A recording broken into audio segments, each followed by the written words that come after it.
And we are live. What is up, everyone? Welcome on in. Happy Wednesday. I guess it's my first Wednesday stream of the year. So how is everybody? Yo, Coburn, what's up? Welcome on in. And yeah, we're finally doing the Apollo Justice trilogy. Well, not the entire trilogy. It's just game 6 of the trilogy, or the third game in this trilogy. Good to see you. Nice. Good to see you as well. Hope you're doing well. So yeah, I was supposed to start this yesterday. However, Philippine internet being Philippine internet and my ISP just doing its ISP things, I had no internet, so I couldn't stream. Anyway, I guess let's just get right into it. So, Apollo Justice Trilogy. So it has Dual Destinies, Apollo Justice, and Spirit of Justice, which is the game we're gonna start. So I have, for the record, I have played Apollo Justice and Dual Destinies in the past. So we're not gonna go through those. We're just gonna skip right through Game 6. So, also, I think a difference from this trilogy compared to the first trilogy is that all episodes are unlocked right off the start. Which is something different that they've done. I think it's a welcome addition for those who want to replay the game and only just want to skip to, let's say, the third case. Or for me, if ever I play Apollo Justice, I definitely want to skip cases 2 and 3. Just FYI on my opinion on the cases of that game. So yeah. Let's do this. Apollo Justice, no, not Apollo Justice. Ace Attorney, Spirit of Justice, new game. Let's do this. How many games? There are 3 games in this collection. So, yep.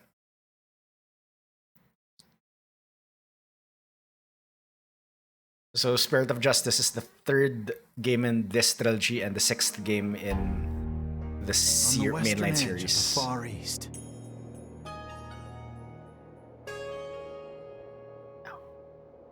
Lies a peaceful country of spirit mediums and mystery.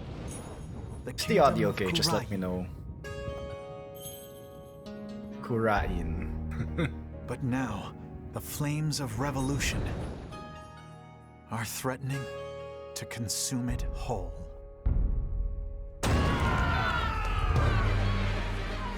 Oh. But things like revolt and revolution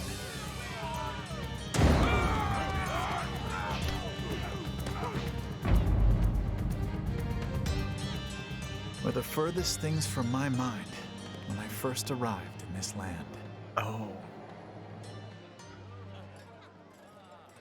Why is Phoenix here, though?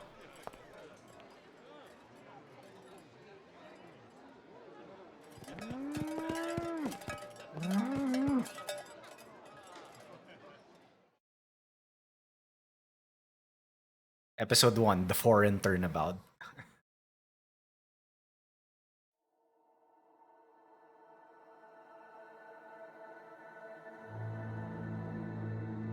Oh. 3D model. Here in Kurain, death is not the end. Even after death, the soul lives on in the Twilight Realm. And priestesses can commune with the spirits of the dead. Fear not death. In the name of the Holy Mother. Fear only the impurities of your soul. Oh. Of course, it's a murder case.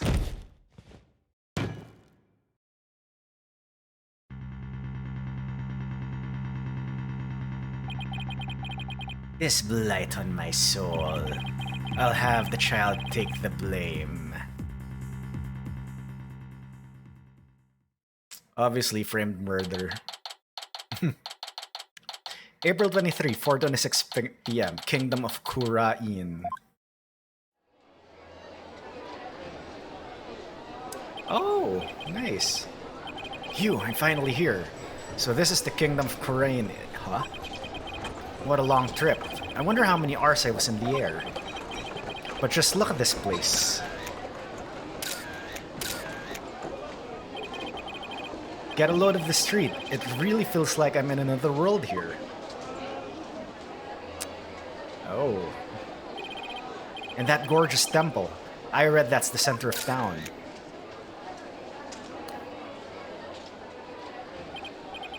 Wow, an ox right in the middle of the street. I have to get a picture of that. Yeah, the text box is too big. Excuse me, sir. I wonder what kind of bird that is. I've never seen anything like it. That's quite a crest it has. Excuse me, sir. What? Oh, yes. Pardon me, but are you Mr. Wright? Yes, that's right. Oops, hope he... Is it better if I'm in this side? So that at least you can see the text box, hopefully. Yeah, I think it's better if I'm in this side. But probably if... Yeah, we'll see later in the court scenes if I have to like switch to the other side. I feel more comfortable there. Oops, hope he hasn't been trying to get my attention all this time. Wait a minute, are you? That's right. I'll be your guide. At your service. I'll be your guide. I'll be your guide. I'm a monk in training at the temple. And I'll be your guide around town. Oh my god, the name. Why? Why does this game have name puns? It's very nice to meet you. Hapiraki. Happy what now? Hapiraki. That's how we greet people here in Kurain. It's like hello or how do you do? It's a pretty handy expression to know. Okay, let me give it a try. Hello, I'm Phoenix Wright. Hapiraki. My name is Phoenix Wright, and I run a small law office. Well, that's what I do back home anyway. Right now, I'm just a traveler, a stranger in a strange land. Welcome to our country. Welcome to the kingdom of Kurain, land of spirit mediums and mystery. This is for you, to celebrate your arrival. Speaking of mystery, what is this mysterious green lump exactly? Allow me to explain. This is a famous Kurainese sweet bun. It's called a magta man or soul bun. Oh god. It's shaped like a magatama. It's so yummy it'll send your soul right to the Twilight Realm. That doesn't exactly make me eager to try it. Maya, where art thou? Oh, she's in this game allegedly, so I wonder. Thanks. I think I'll indulge later. That will be 20 damas. Thank you for your patronage. I have to pay? I always have plenty of those on hand, so just let me know if you ever want any more. Wow, your bag's heavy. No wonder your bag looks heavy. It's stuffed with all the tools of his trade. Oops, I almost forgot to tell you something really important. It's about Miss Maya. Oh, there you go, Coburn, there you go. She can't come see you for a few days yet. Yeah, when I called her from the airport, she said she was still training up in the mountains. I told her I'd wait for her here. Either way, I was glad to hear she's in good spirits. Maya Fey. She's a spirit medium who used to work as my assistant. Where's this set in?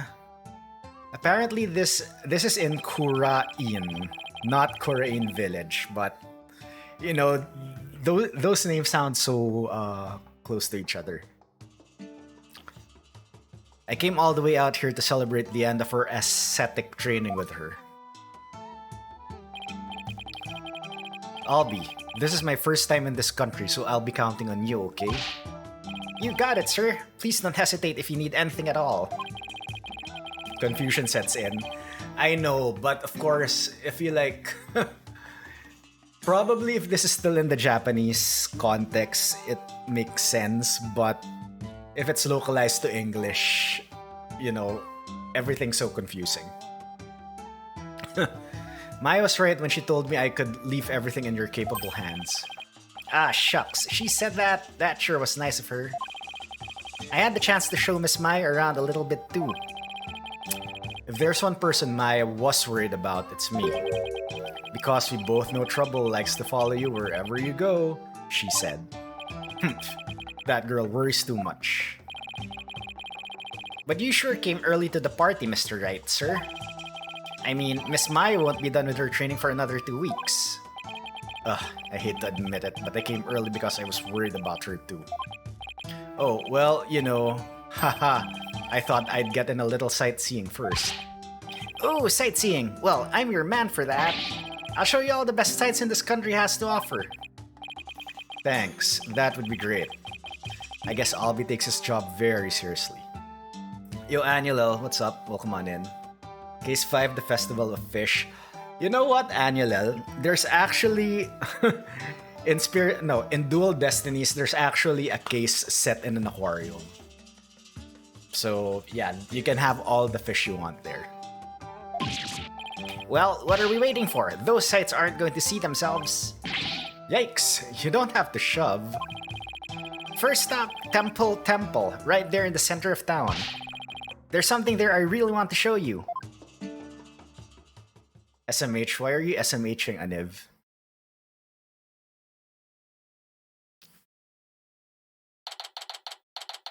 April 23, 4:45 p.m. Temple. Plaza. Wow, it's even more impressive up close. Allow me to explain. This is the heart of our town, Temple. It was created by the founder of Kuranism, the Holy Mother herself. I'm training here at this temple to be a monk someday. I read the people of this country are all adherents of Kuranism. According to my guidebook, it's a religion in which ancestral spirits are venerated. The Holy Mother was a great spirit medium who could commune with our ancestors' souls. And spirit mediums become queen to this day, direct descendants of the Holy Mother. A spirit medium rules the entire country, huh?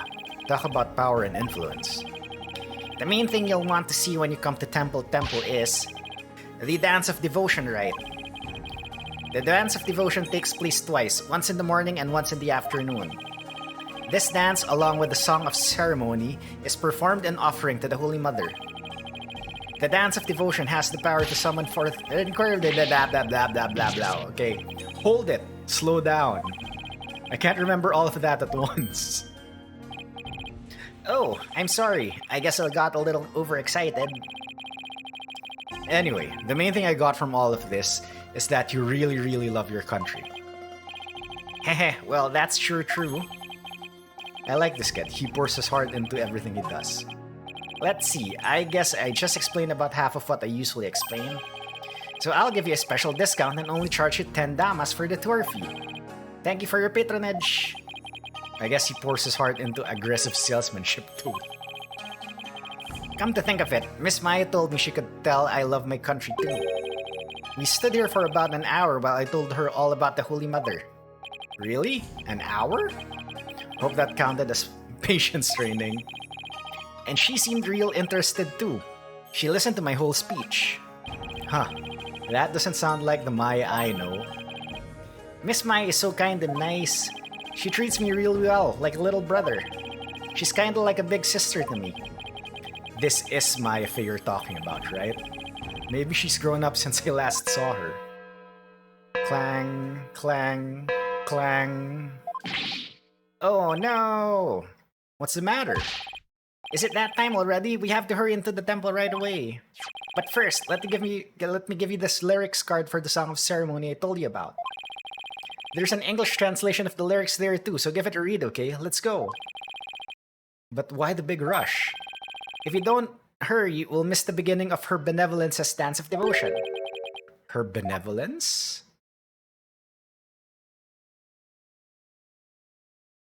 Cutscene.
You're under arrest for treason.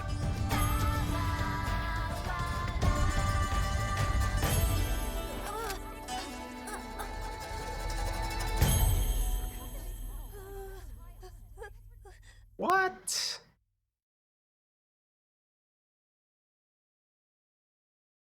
Ah. Okay, they didn't English dub the anime. No, yeah, they didn't English dub the song, but yeah, the guards spoke English. Alright, April 24th, 10:10 a.m. High Court of Kura-in, accused lobby. Let me in! Why won't you let me in? Because you're a foreigner. What business could you have with this court? I told you, my friend is on trial in there. The police raided the temple in the middle of the dance performance yesterday and arrested Albi on suspicion of treason. I was worried about Albi, so I just had to come see his trial. A trial isn't a tourist attraction, so clear off. If you want a picture for your scrapbook, take one of me and get out of here. Look, you've got it all wrong. Just great. Well, I guess there's only one thing to do. Tell him I'm a lawyer. Yes, I'm a foreigner, but I'm not your average foreigner. What? I'm actually a lawyer, back at home anyway. What? A lawyer? I can't. That's not possible. What's he so shocked about? Well, whatever. Now's my chance. Nothing wrong with the lawyer entering the courtroom, right? Wait, get back here, you.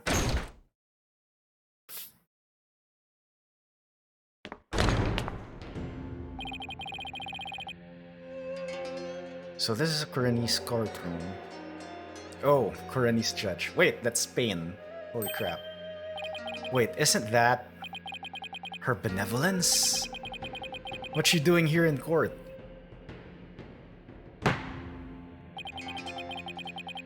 The divination seance has been performed. I will now hand down my verdict against the accused. Guilty.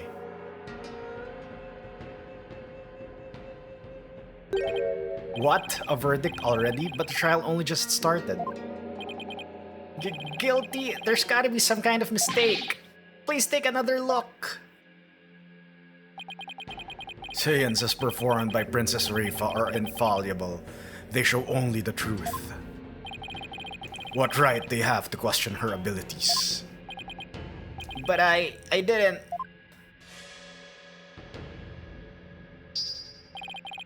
Isn't it ironic that you, a devout adherent of Koreanism, would dare doubt her insight? Heh. Non-believers will only be met with suffering in the Twilight Realm, you know? But I didn't do it. Your benevolence, allow me to explain. I beg of you. Be silent, impudent whelp. There is no merit to be had in indulging the ramblings born of a criminal's unclean soul. But what in the world is going on here? The judge made this ruling based on something called a divination seance? What is Albi's attorney doing? Wait a minute. Where is Albi's attorney? Why is this happening? I didn't do anything wrong. Foolish child. Doubting the divination seance is a tantamount to doubting the Holy Mother herself. Your Majesty, as royal priestess and in the name of the Holy Mother, I command you. Impose the highest penalty against this unclean soul. As you command, so shall it be done, your benevolence. May her holiness grant us her divine favor. Urdihara Kurain.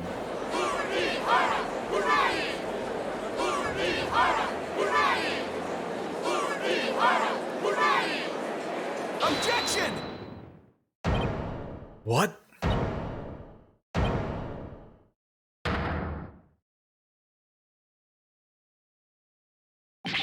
Objection! Wait just one moment. Your Ugh, me and my big mouth, now what? Mr. Wright, what are you doing here, sir? Well, I'm in it now, so I have to do this right. Your Honor, it's too soon to give your verdict. This trial has only been underway for a few minutes. Excuse me? Who on earth are you? I'm, well, an ordinary tourist, Your Honor, just passing through. Ah, a tourist, are you? Hapiraki. But more importantly, where is this boy's defense attorney? Defense attorney? Ha ha ha ha. Whatever are you talking about? He doesn't need a defense attorney. Wait, what? Of course, you wouldn't be aware being a foreigner and all. But we have no need for defense attorneys here in the kingdom of Kurain. Wright's model looks great in 3D. Yup. The models were uplifted a big time in Dual Destinies. I actually haven't seen the Dual Destinies version. I mean, yeah, in the Switch, but holy crap, here in Spirit of Justice, it's very good. We live it all up to her benevolence's sacred power of spirit communion. Her divination seances determine all. What? But surely you see how unfair that is? What kind of insane court system are they running here? You would dare mock me, you barb-headed buffoon. If you value your life, you will leave post-haste, or shall I summon the bailiff? The bailiff is that big scary dude with a big scary gun, isn't he? I'm sure he would be happy to oblige you with a bullet or two as a souvenir of your travels. At the cost of an arm and a leg, no doubt. Now hold on, Mr. Wright has nothing to do with any of this. Albie.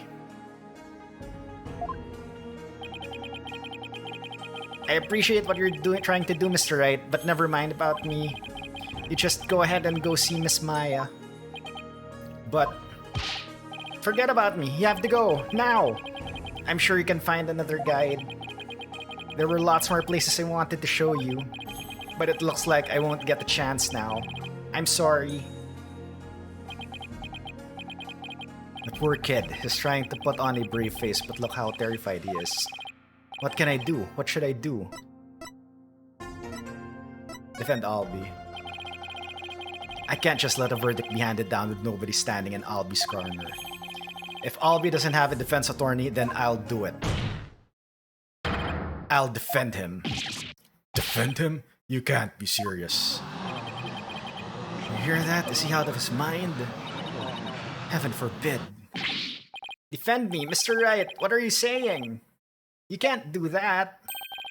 I most certainly can. Don't worry, I'm quite used to tackling all sorts of trials. Besides, can you imagine how furious Mai would be if I let anything happen to you? Mr. Wright. You are but a native tourist, ignorant of our ways. But if you are smart, you will heed my advice. Do not pursue this matter any further. Looks like defending somebody is easier said than done in this country. Bailiff, throw this man out. Hold it! Your Majesty, if you please. You have something to say, Mr. Payne. Heh heh heh. Why not allow it, Your Majesty? Why not have him defend the accused? It could prove very interesting, right, Mr. Phoenix Wright? Right. Mr. Whoever you are. Prosecutor, are you acquainted with this traveler? That's Chief Prosecutor, Your Majesty. And yes, I am acquainted with him. He's a defense attorney from my native land. I've had dealings with him in the courtroom before. Heavens to Betsy. What? Mr. Wright, you're a defense attorney?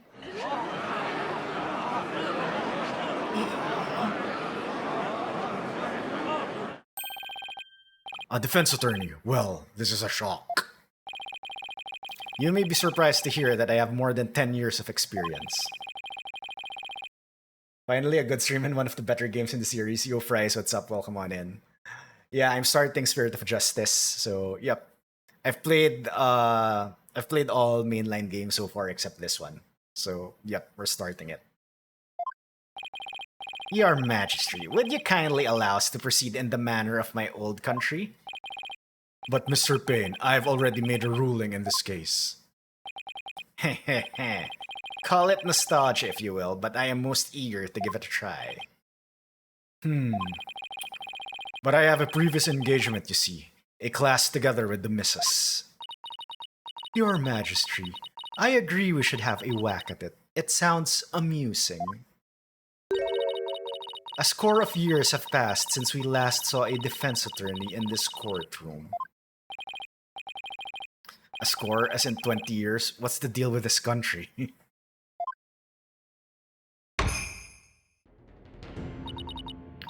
Mr. Payne, I want that barbed head brought to me on a stick. As you wish, Your Benevolence. I, Chief Prosecutor Payne, will see it to myself. Very well, Mr. Payne. If that's what you and Her Benevolence want, I will acquiesce. I agree. As for the defense, I hope you are prepared for every eventuality. Every eventuality? What is he talking about? There, are you satisfied now, Mr. Wright? Yes. Thank you, Mr. Payne, and sorry for not remembering you earlier.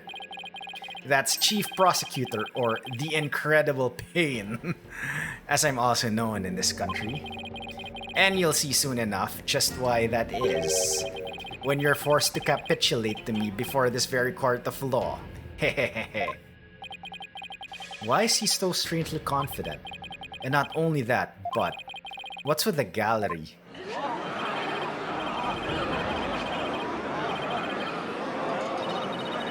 The Incredible Payne in the butthole. This is way more lawyer hate than even back at home. Now, if you would please give your opening argument once again, Mr. Payne. Certainly, Your Majesty. The accused is charged with 2 crimes, larceny and murder. Yesterday, the Founder's Orb was stolen from the treasure room of Temple. In addition to the theft, 2 other things were discovered in the treasure room. The dead body of Mr. Pat Roll, Temple security guard. Oh my god. The names. And the empty treasure box that housed the orb, which Mr. Roll was in charge of guarding. We believe that Mr. Roll was murdered by the thief who stole the treasure. To kill a guard armed with a gun, what a terrifying, bold act. I couldn't agree more, Your Majesty. Please allow me to submit as evidence the victim's autopsy report and crime photo.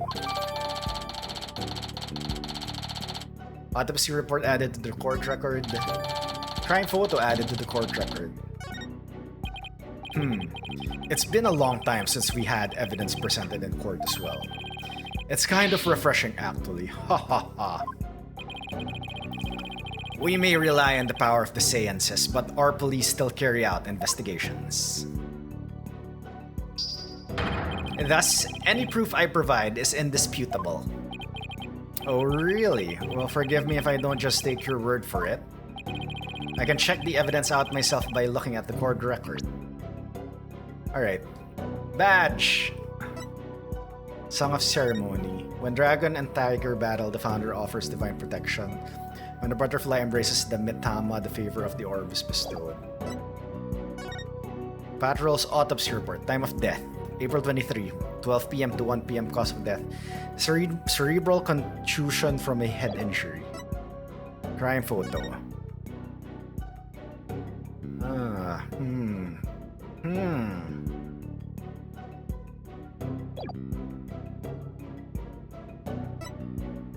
I'll be your guide, the defendant. This industrious young man is both a monk in training and Kurenese tour guide. Gaspin Payne, a prosecutor from back home, though what he's doing here as Kuren's chief prosecutor is beyond me. Pat Roll, the victim in this case. He guarded the treasure room treasure and was killed by the thief who stole it.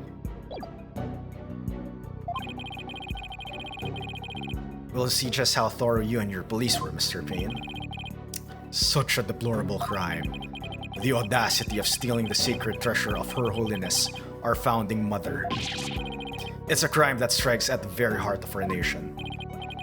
Exactly, Your Majesty. We mustn't let the culprit get away with these heinous crimes. Indeed, such deeds are best described as treason against the crown.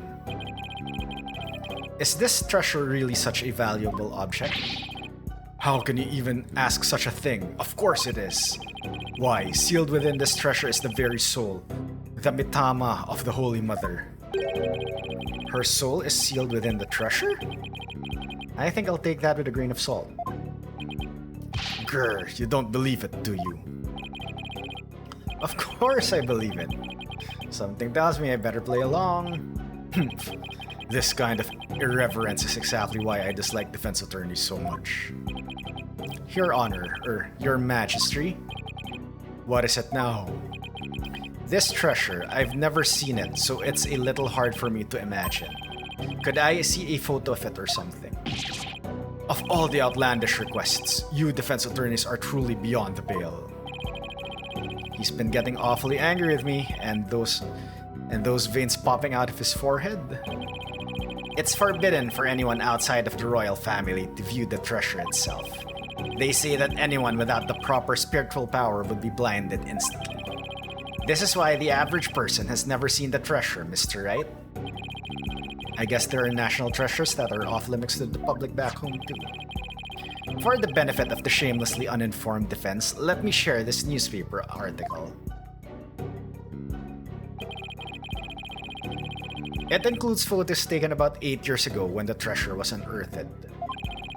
These are the only public photos of the outer box in existence.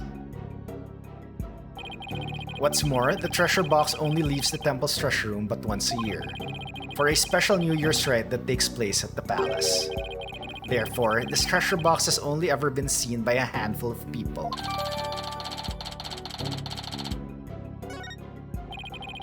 Alright. Okay, so...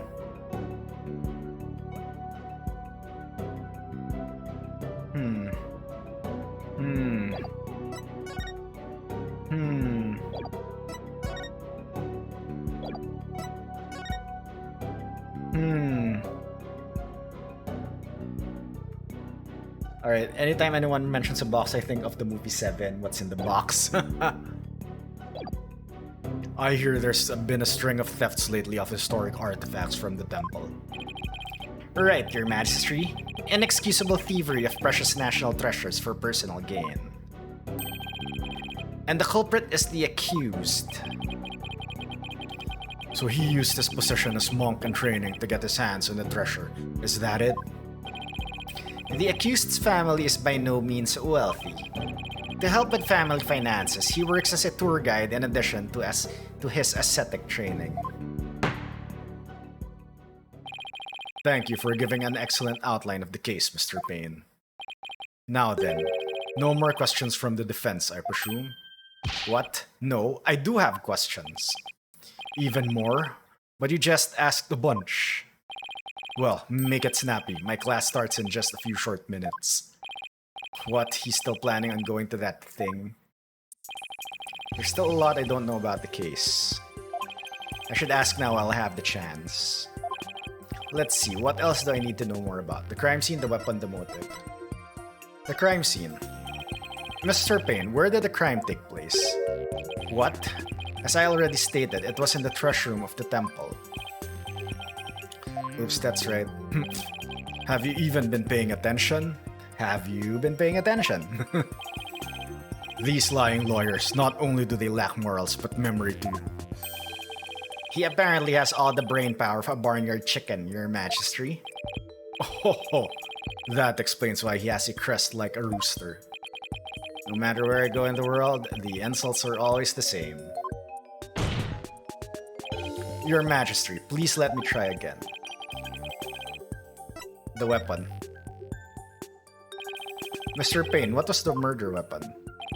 The murder weapon was the treasure box itself. The empty treasure box left at the scene had a large blood stain on it. How utterly reprehensible using the sacred treasure box for murder.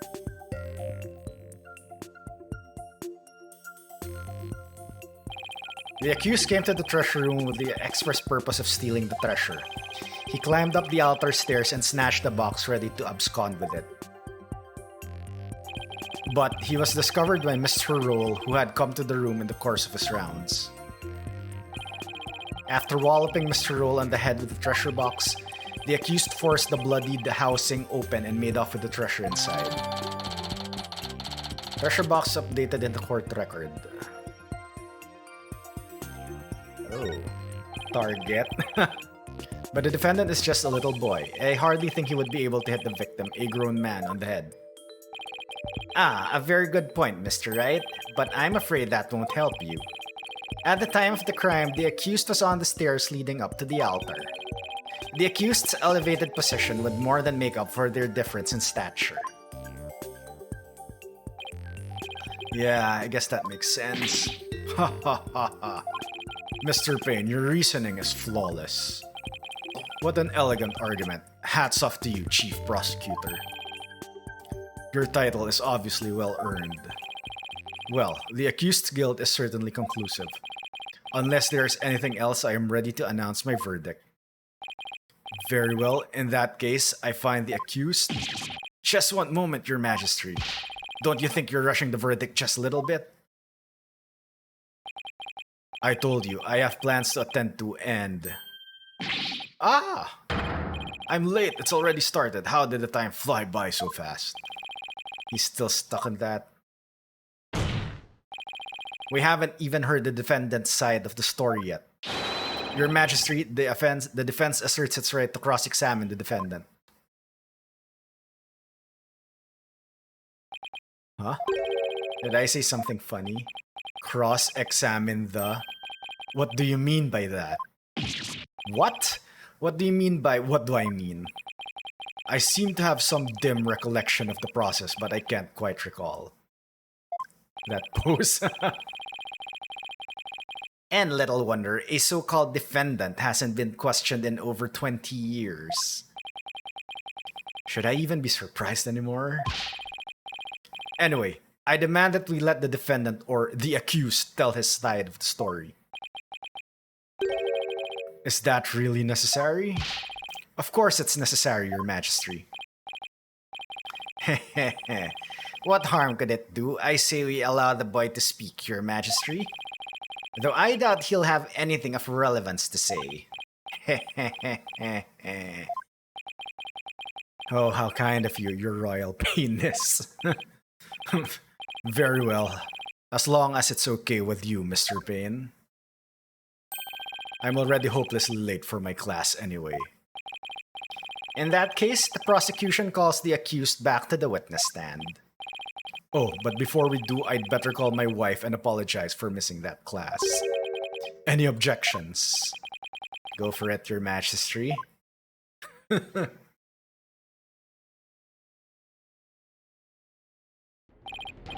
Accused, state your name and occupation again, if you would.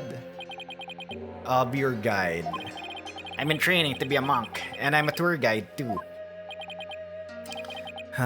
Why me? Now, where were we? Cross-examining the defendant, Your Majesty. Right. Let's do that then. At the defense attorney's insistence, I might add, he sounds a little dispirited. His wife must have given him a piece of her mind. Well, the defense had better get to it, and make it quick, if you please. The defense? Mr. Wright, I didn't know you were a lawyer. Well, I am, and I'm here to defend you, Albie. Don't worry, all you have to do is tell the truth, and you'll be alright. You tricked me. What? If I knew you were a lawyer, I wouldn't have given you that tour. Give back that Magataman I gave you yesterday. Albie, what's gotten into you? Don't talk to me, you disgust me. Now even Albie's against me, but why? This must be a new experience for you, Mr. Wright, being loathed by a client. Now then, accused, please give the court your testimony. The incident occurred around noon, during the break between the morning and afternoon dances of devotion. I want you to tell the court what you were doing around that time. Alright.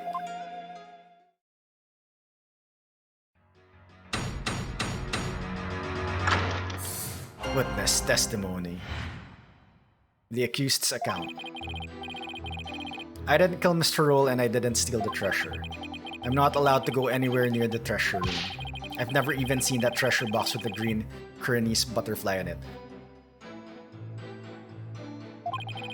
When the incident happened, I was in the hallway planning out my tour route. I sense the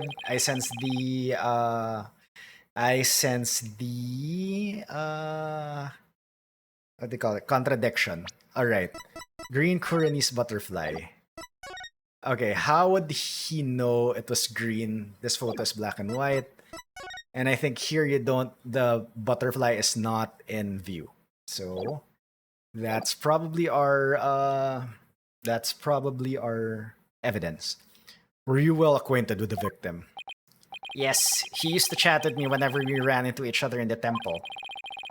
Mr. Roll was a monk in training when he was a kid too, you know. I bet Albie looked up to him. But he had to give that up and go to work when his family needed money. That's why he became a guard, but at least that way he could still stay at the temple. He was so proud when he was put in charge of guarding the treasure box. He even got to carry the box to the palace for the New Year's rite. The victim's parents apparently both died relatively young, so Mr. Roll had to support his younger brothers and sisters as well. But even with his job as a security guard, I'm sure things couldn't have been easy for him. Sounds like his circumstances and Albie's were very similar. Mr. Roll encouraged me to never give up. Albie, you train hard and make sure you become a monk one day.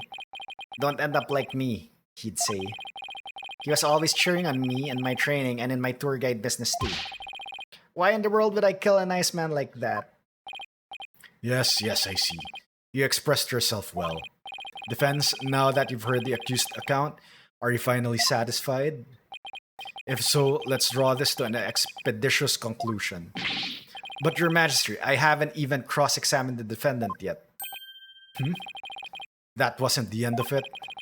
It's been so long I don't rightly recall what this cross-examining thing is all about. A judge who doesn't know what the cross-examination is. What fresh hell is this? I really do wish I could remember how it works.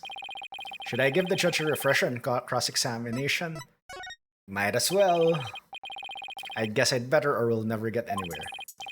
Your Majesty, please allow me to explain the procedure. First, we lawyers listen carefully to a witness's testimony. Then we use present to open the court record and examine the evidence. And why would you do that? To find and present any evidence that's inconsistent with the statements given. Present? I certainly don't need any gifts from you. Clearly something is getting lost in translation with His Majesty. The point is, it's possible that a statement could contain a lie or a mistake. But what do you do if you can't find any inconsistencies in a witness's testimony? In that case, we may press the witness for more information. Pressing a statement might reveal new information or even entirely new statements. Presenting evidence is one thing, but pressing witnesses? I'll have you know, defense, that I do not allow violence in my courtroom. Rest assured, only gentle verbal pressure is used. No physical force involved. Well, I'm not convinced. After all, who knows what sort of tactics an attorney will resort to? One false move and I'll call the bailiff. Yeah, something's definitely getting lost in there. For now, I should just focus all of my energy on questioning Albie and comparing his statements with the information in the court record.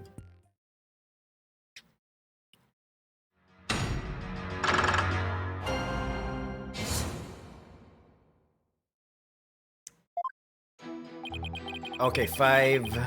1, 2, 3, yeah. I have 5 lives. I didn't kill Mr. Roll and I didn't steal treasure. Hold it!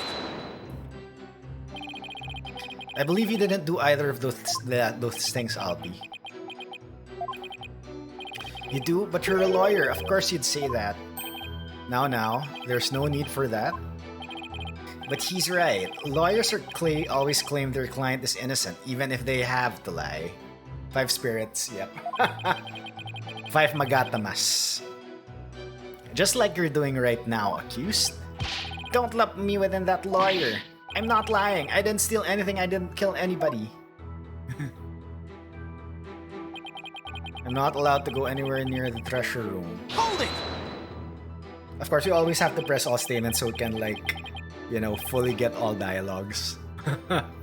You're not allowed to go near the treasure? Why is that? It's a rule of the temple. They always keep a lot of important things in that room. Yes, like the Founder's Orb in particular. Only the royal family may lay eyes on it. Didn't Mr. Payne say anyone without spiritual power would go blind? I heard you wouldn't be blinded if you just looked at the outer treasure box. But I've never been anywhere near the treasure room. I'm too scared. You've gotta believe me. I've never even seen that treasure box with the green Koreanese butterfly on it. Hold it! Okay, I think this is the statement, but... A box with a butterfly on it? Yeah, you can see it in that newspaper article. Look. Yeah, how would you know that's green? See, there's a relief of the Koreanese butterfly on the treasure box. Oh, this is the sign here carved on the back of the box. I see it now. It's sacred butterfly, but said to carry the soul of, or mitama, of the departed. Its wings form a loop that cradles the mitama and carries it to the Twilight Realm. As you can see, there's even one depicted here behind me at the judge's bench. Well, what do you know? There it is. Though it kinda looks like he's about to be carried off to the Twilight Realm himself. Anyway, I've never seen this treasure box. Besides,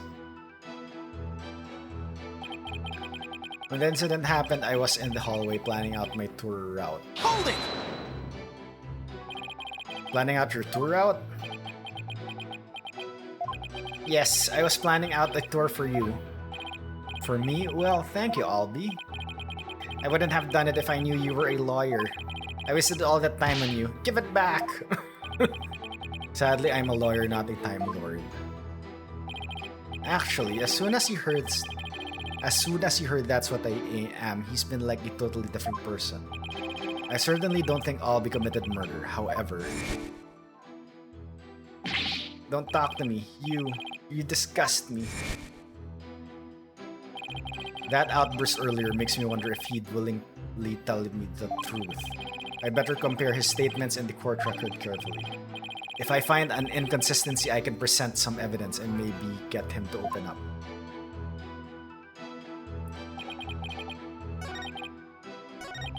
I've never seen that treasure box with the green Koreanese butterfly on it. Alright. How do you know it's... it's R, damn it. Okay, it's... Percent was X in the previous game.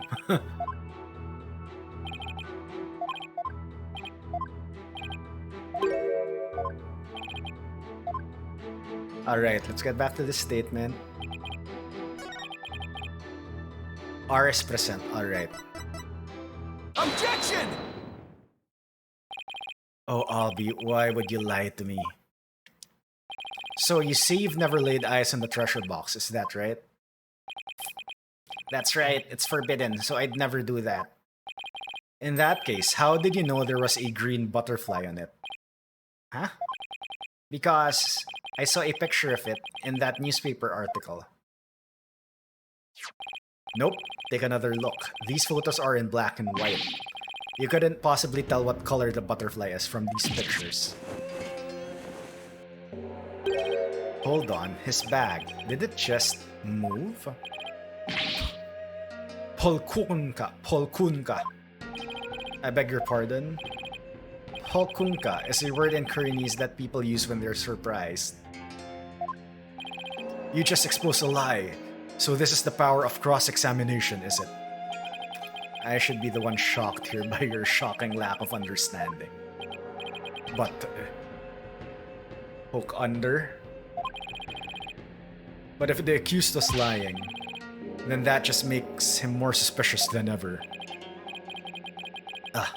And this just makes things worse for me than ever. Albie, are you hiding something?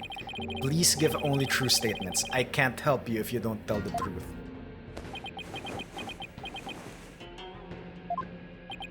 Darn, I just can't seem to get him to open up to me. Hehehe.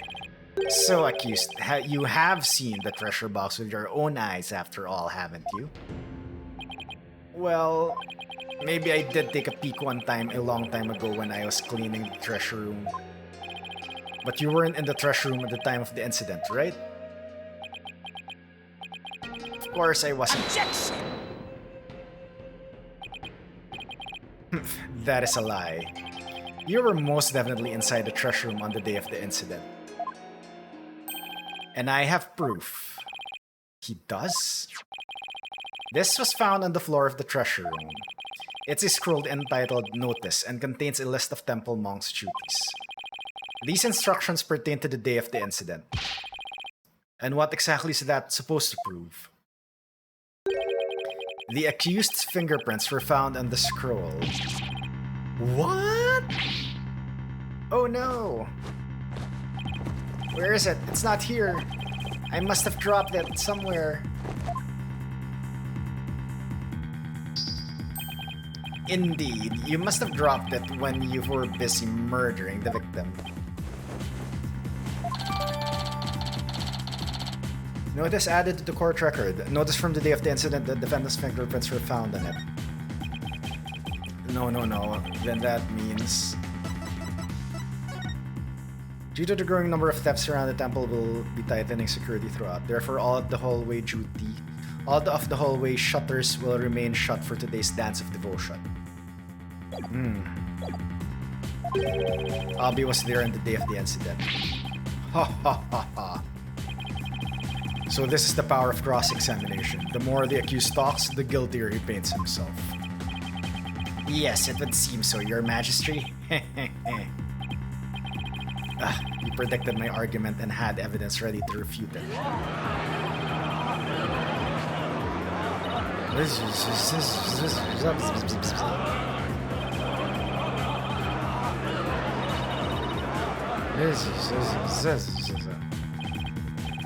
No, everything's going all wrong. Shadu, what do I do? As I suspected, this cross-examination session has served no purpose whatsoever. No, you're wrong. But armed as we are with her high benevolence insight, there's no reason to doubt his guilt. And I guess I'll just have to poke holes in this insight of hers. By the way, this didn't prove to be very interesting at all, Mr. Payne. Nevertheless, I will now finally announce my verdict. Wait just one moment, Your Majesty. I haven't seen this divination seance for myself yet. As the defense, I have the right to check it. Is that really necessary?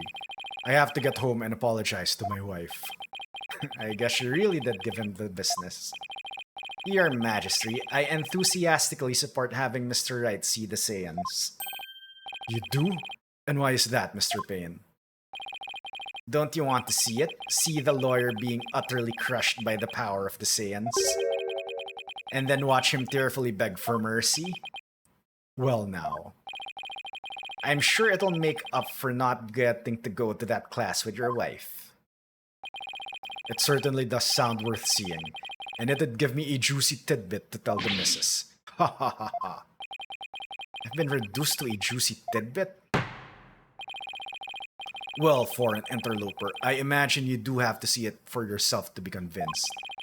It's certainly unprecedented, but let's have the divination seance performed again. But then, right after the tearful begging, I really do have to be going. The only tearful begging is going to come from the prosecution when we're through. Hehehe. How pitiful the defense looks, still scrambling desperately for a foothold. Blissfully unaware that defeat and despair are all that await him. Alright.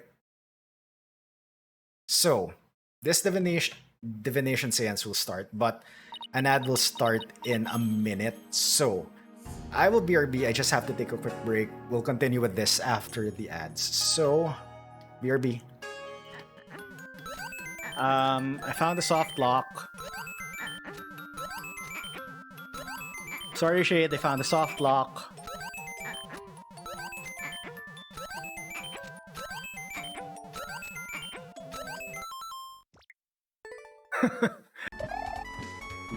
Better at.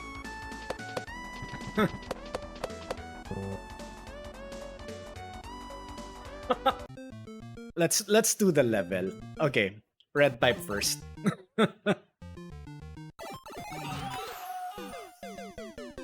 Well, there we go. And we have the balloon room. Woo!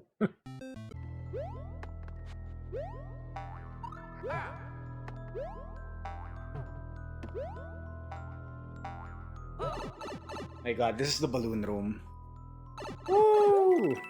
Yep. Damn it. Okay, we found the balloon room. Now we can finish the level normally.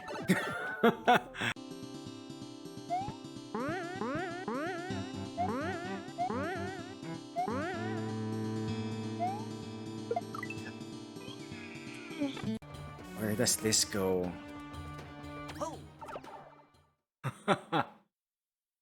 Captain Toad, of course. Time for adventure.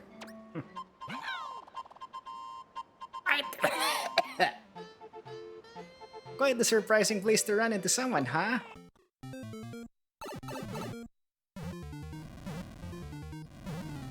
This should be it, right?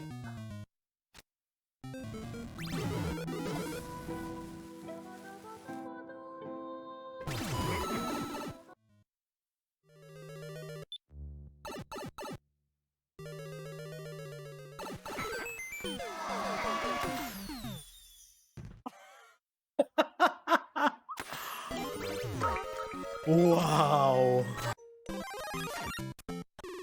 Dummy.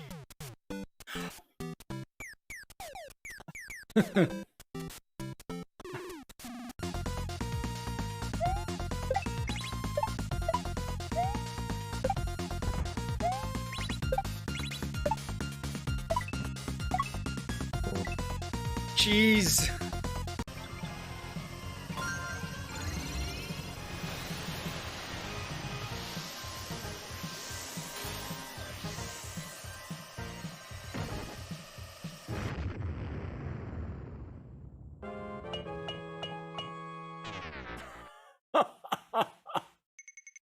Damn, shouldn't like that bridge bring me to the other side? Okay, so hit on off, then go back. Oh, I was in the red state, so now I'm in the blue state. So this is probably gonna break now, right? Oh, it. Yup. CP1.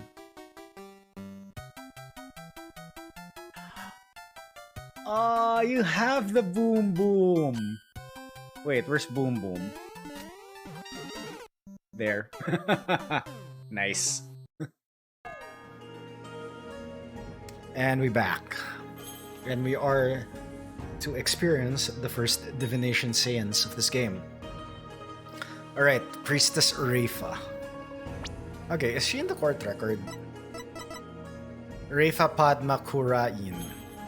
Age 14, wow. A Kuranese priestess and princess of Kurain. She has the powers of a spirit medium.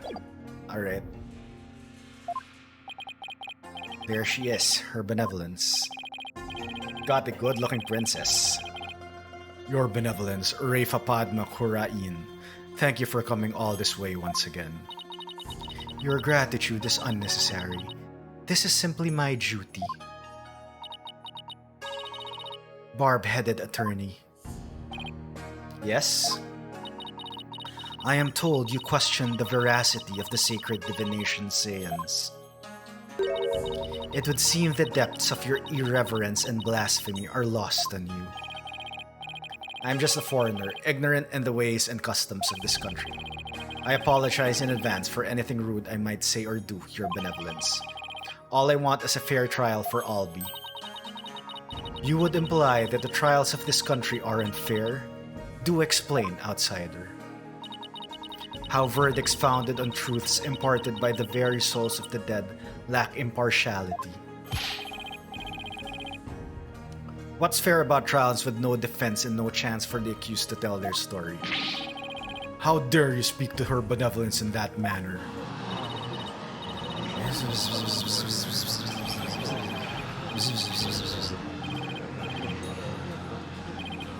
Yikes, looks like I really stuck my foot in it this time. Punish him, punish him, punish him, punish him, punish him. Silence, one and all. Is she standing up for me? Be not disquieted, my people. He merely expresses his opinion. Well, looks like her benevolence is going to be more reasonable than I thought. Attorneys are ghastly creatures with souls stained black by brazen untruths. The words of a lowly worm such as that are not worth troubling yourselves over. Alright, I take that back. None of this prattling can sway the truth of my insights. Rest assured, he will soon see the error of his foolish ways. Now then, your benevolence, the divination seance, if you would. Certainly. Nena, my robe.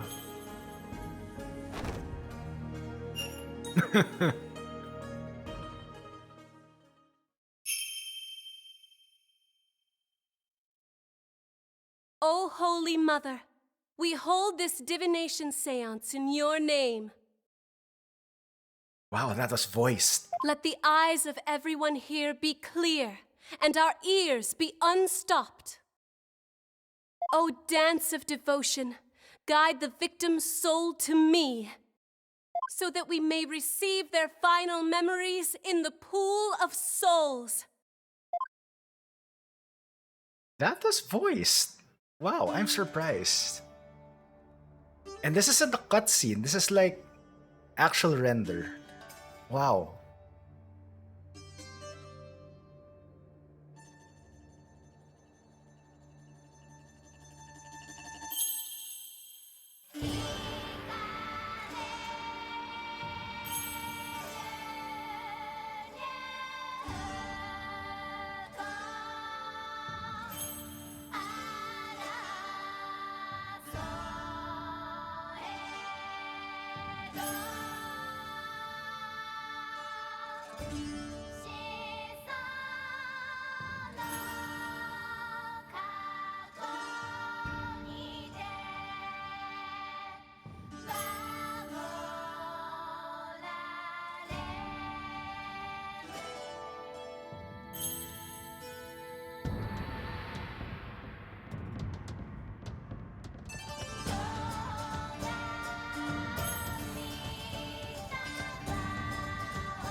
She just like doing her dance earlier.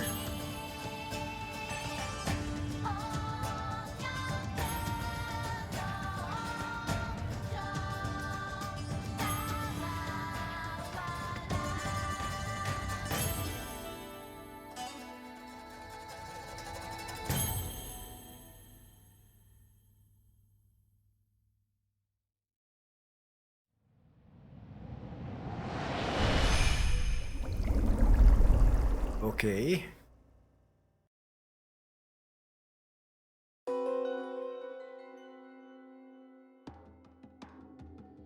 Incense. Song of Ceremony. Voice. What's that? Pain. Ouch.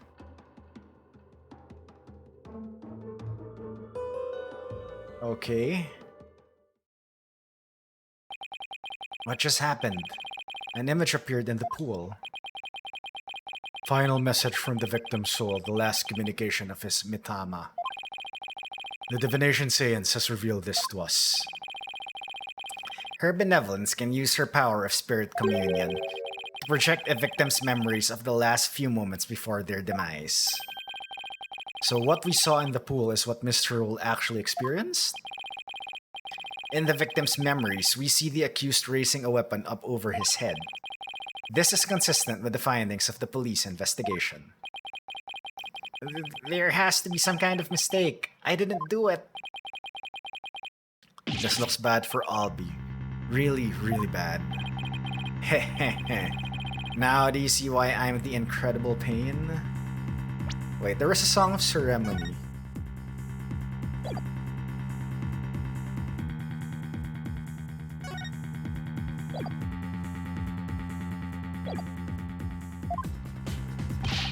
More than I can express. But even if those really are the victim's last memories, what can I do with them? There it is. There's the face of a man being utterly crushed. Oh, how long I've waited for this. I've waited to see it. Isn't it wonderfully gratifying, Your Majesty? This remix of the music sounds like Who Wants to Be an Attorney? Yeah, this is like the uh-oh music from the original game that was more orchestrated. Oh yes, very satisfying indeed. Now are you finally convinced, Traveler? The accused is most assuredly guilty. Am I the only unbiased one here? Now then, I think we've been amused enough. If you give up now, I won't even invoke the Defense Culpability Act against you.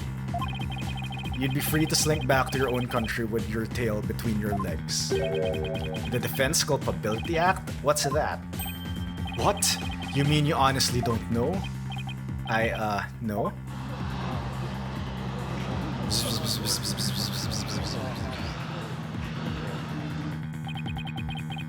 What's with all the hubbub? Well, not only is he a lying, black-hearted lawyer, he's also an imbecile. Your Majesty, I think you'd better explain the Defense Culpability Act to him.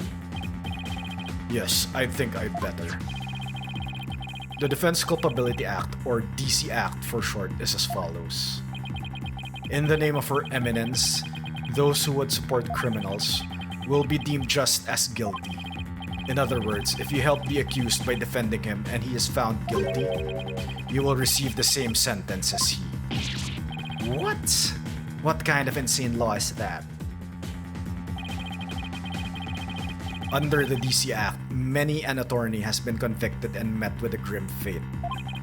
Some went to prison, others received the death penalty. That's why there are so few in our country today who admit to being an attorney. That's as it should be.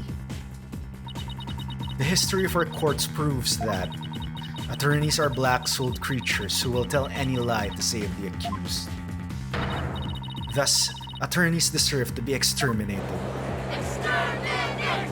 Exterminate! Exterminate! Annihilate!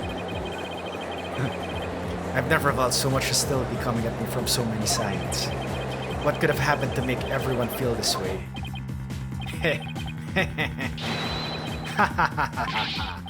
You fell right into my trap, Phoenix, right? Your win streak against me and my brother ends today. With the Saiyans and the DC Act on my side, I finally get my revenge. So that's why he was eager to have me defend Albie.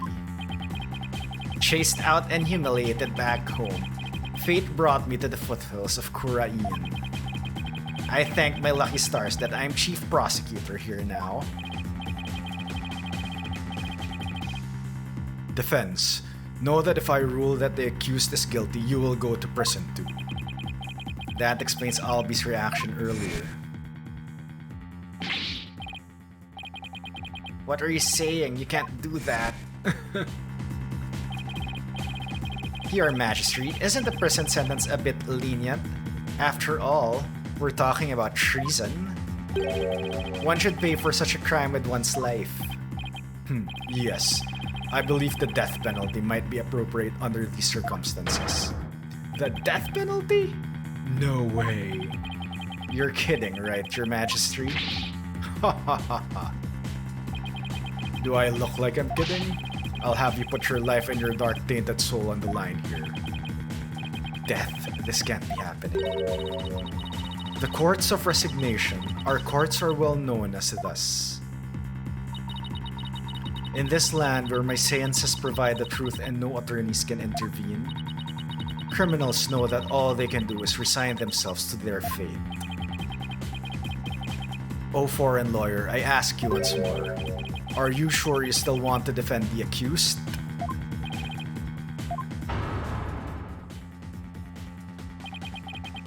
There's Maya to think in all of this too. I can't just lay down my life. What in the world should I do? Of course, continue the defense. Isn't this why I became a lawyer in the first place? Ah, throwback!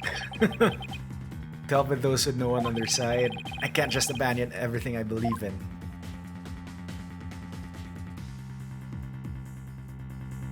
Throwback to Ace Attorney 1. All I can do now is stand firm and fight. Well, don't hold your tears back on my account, Phoenix, right? Admit your defeat and grovel before me, the chief prosecutor, for your life. Objection! Objection! Even if it means being subject to the Defense Culpability Act, I will defend Albie. What? But Mr. Wright!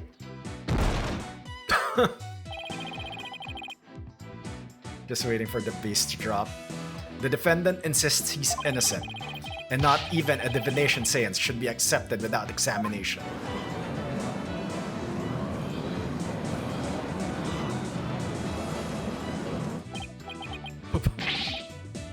Polkunka. But if I'm found guilty, you'll get the death penalty too. Even knowing that, you still want to defend me? I don't know what happened in the past, but it looks like everyone in this country considers lawyers to be liars.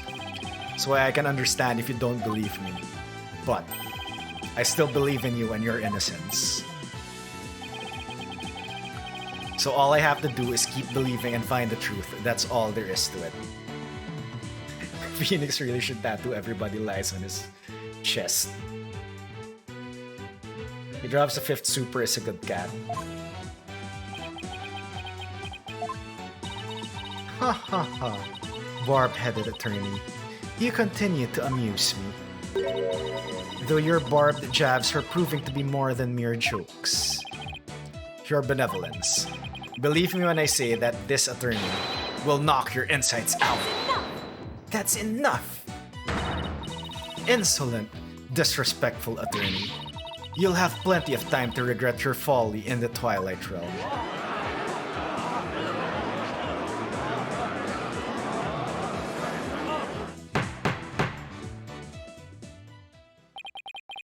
Not a wise move, traveler. Not wise at all. You should have taken the chance I offered to save your life. But you have made your choice. The Defense Culpability Act will be applied in this case. And with this verdict, you'll both soon be parting with your heads.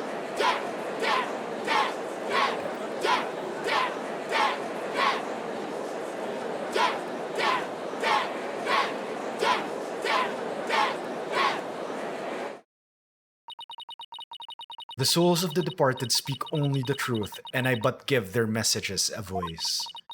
If you think my insights contain falsehood, I challenge you to prove it.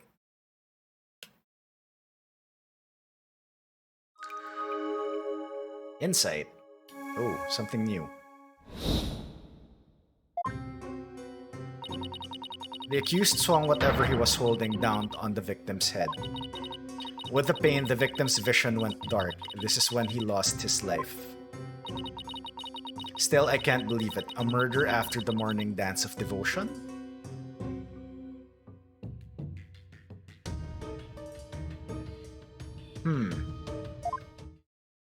When does the dance of devotion? In the morning and the afternoon. Alright. These are the victim's experiences just before his death. As the victim's final memories, we can assume there aren't lies. So how do I break this down? Allow me to relieve you of your ignorance, defense. Did you notice the words that appeared in the seance vision?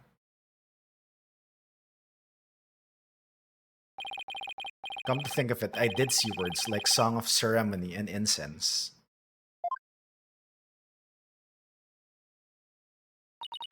The victim's final memories are not limited to sight alone.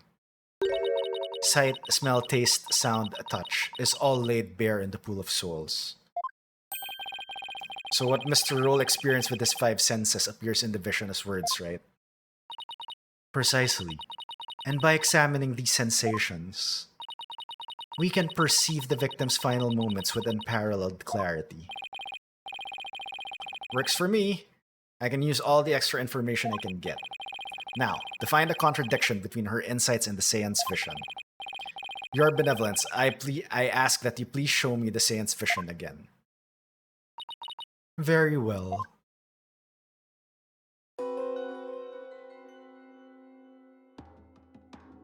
Alright, incense. I assume that's smell. Songs for ceremony and boy's voice, that's what you hear. Then boy's voice suddenly, and pain. Pain is what you felt. Alright. Wait a minute. Her benevolence after the morning dance of devotion earlier, didn't she? Isn't there something off about that?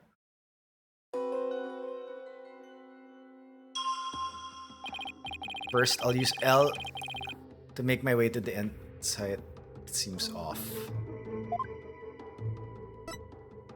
With the pain, the victim's vision went dark. This is when he lost his life. Yes, this is the insight that sounded funny. Now, I'll just carefully compare this insight with the seance vision. Oh, alright. The difference is that it's the song of ceremony in the vision.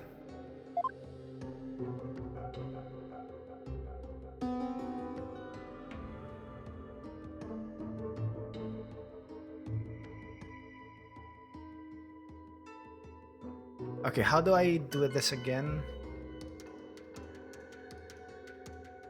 Will this like... Okay. So this is the vision. Incense. Song of ceremony. This is it. This is the part of the vision that contradicts the insight. I'll just select the sensation I think is inconsistent and then present it. Okay, so alright. So the 5 things there in the bar, in the interface.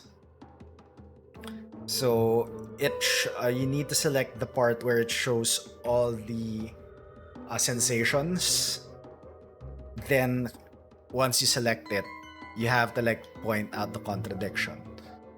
So Dance of Devotion is not Dance of Devotion. It says Song of Ceremony. Objection! So I need to present that. Wait just a moment. Yes, what is it, barbed-headed? You're saying the incident occurred after the morning Dance of Devotion, right? That's right. What of it?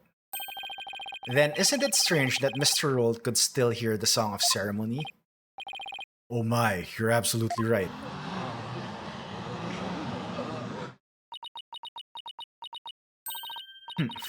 Is that all that troubles you? Huh?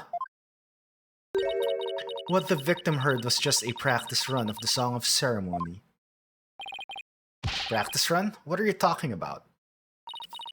Mr. Payne, if you would. Certainly, allow me to explain. The incident occurred in the interval between the morning and afternoon dances. During that time, the singers were practicing in the performance hall. Precisely. I was there as well, so I can corroborate this statement. I see. So what the victim heard was that practice session. There goes my contradiction. Okay, so they were practicing in this performance hall. That must be the room where Albie and I saw her benevolence dancing. However, Mr. Payne, I admit one detail troubles me.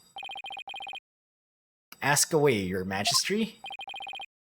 It's a big temple. The performance hall and the trash room are quite far from each other. Could the song really be heard all the way in the treasure room?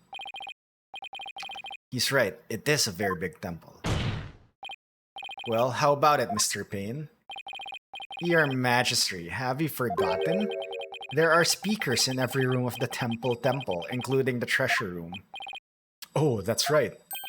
Speakers? For what purpose? Are you serious, Mr. Wright? They're to broadcast the sacred music of the performance hall throughout the temple. That's why the victim could hear the song of ceremony in the seance vision. It was the practice run going on in the performance hall heard over the speakers. Thank you for your explanation, Your Benevolence. That makes perfect sense, even to a feeble-minded old man like me. Think nothing of it. Now, if you wouldn't mind, could you please alter your insights for us? Very well. Insight revised. The song of ceremony the victim heard was off a practice run through the temple speakers. I think I'm getting the hang of this. If I point out an inconsistency, she'll update her insights accordingly.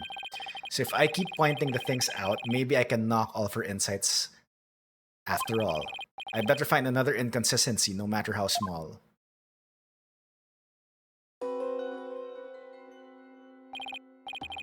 It's a bit hard to focus on the insights with the seance vision going.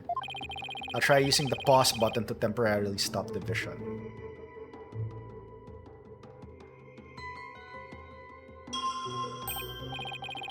There, I paused the vision. I think I can use A and Y to jump to different parts of the vision. I'll try moving the Mitama mark to the flashing red panel there.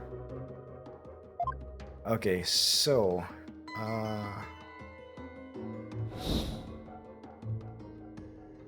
A. Okay, Y is...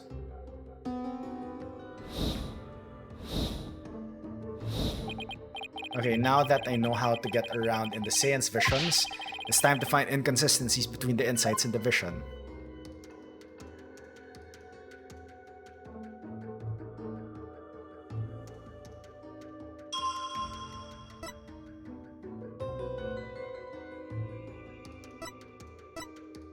Okay, I think this is the next thing.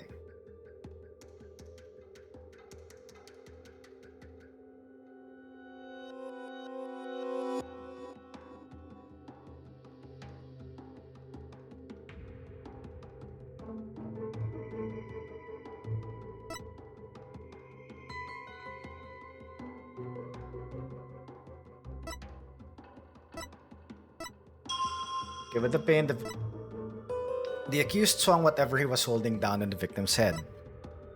With the pain, the victim's vision went dark. This is when he lost his life. The song of ceremony the victim heard was of a practice run through the temple speakers.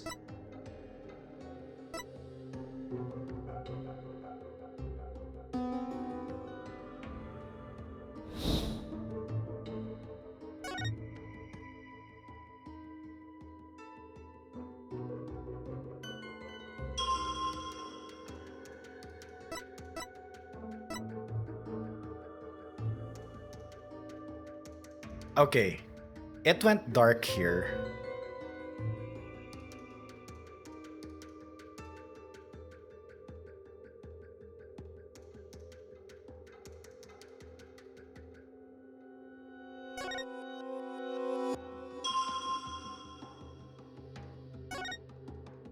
No, okay. It's no. What's back? Back. Rewind is Y. Because it went black here. Okay, here, here, here.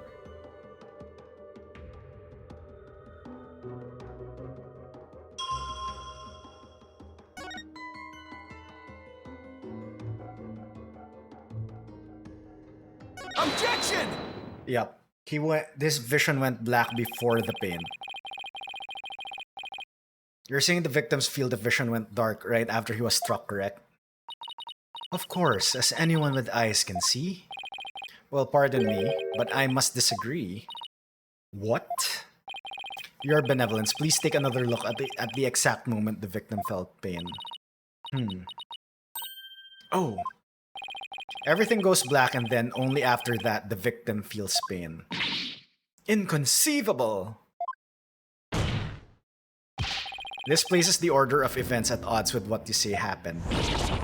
My word. Polkunka, your benevolence, what is the meaning of this? I cannot be wrong. My insights are beyond fallacy. If what the defense says is true, this is a very grave matter indeed. Please forgive me, your benevolence, but I'm afraid this contradiction is something we simply can't ignore. Objection! Now, let's not be too hasty, your majesty. I think I can clear this up. You have something to add, Mr. Payne. 1,000 apologies. It seems the prosecution has failed to make one tiny thing clear. And that would be? On the day of the incident, there was a power outage, a blackout in one part of the temple. Oh my god. And, as I recall, the crime scene was in that sector. The power outage must be why the victim's field of vision went dark. I apologize for neglecting to tell the court this detail. I'm afraid it slipped my mind. Or rather, you knew all along and are only letting it slip now that it's convenient, Payne. The power outage knocked out both the lights and the speakers. Oh, there was a blackout there, was there? Well now, that explains everything, does it not? What do you mean, your benevolence? Please share your thoughts with us, if you would. The blackout occurred when the accused and the victim were faced with one another. Fearing the victim would flee under the cover of darkness, the accused swiftly brought his weapon down on the victim's head. I see. That makes perfect sense, your benevolence. So the victim was struck after the lights went out. The depth of your insights is awe-inspiring, your benevolence. Give her a hand, everyone. Woo! Hey, I want to live long and prosper too. Enough applause, you flatter me. Now, your benevolence, in light of this new information. Yes, of course, I will alter my insight. Okay, what was this again? All of the hallway's shutters will remain shut for today's dance of devotion. Alright.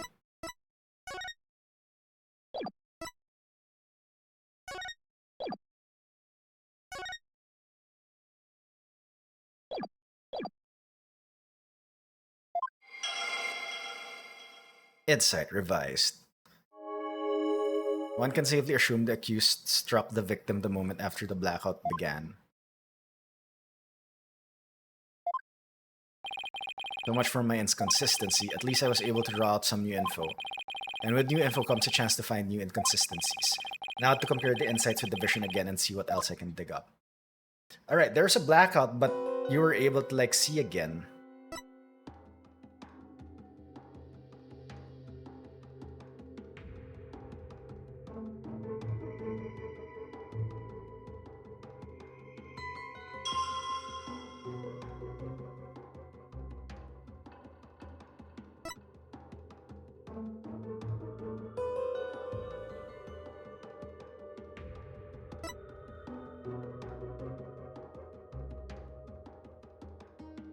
Okay, I think this is the inconsistency. If the blackout affected the speakers, the song of ceremony shouldn't have been heard, right? Objection! Yes, I finally found it. This is the gaping hole I've been looking for. Your benevolence, as impressive as your spirit communion power is, it's not infallible. You never know when to stop talking, do you? I hope you realize your words are an insult to all adherents of Kura-inism. Defense, watch what you say. If you don't mind that tongue of yours, you won't have one left to mind. It's certainly not my intention to insult spirit mediums, but maybe I'm not the one who needs to learn when to stop talking. What malarkey? I believe you said a few moments ago that the victim could hear the Song of Ceremony thanks to the temple speakers.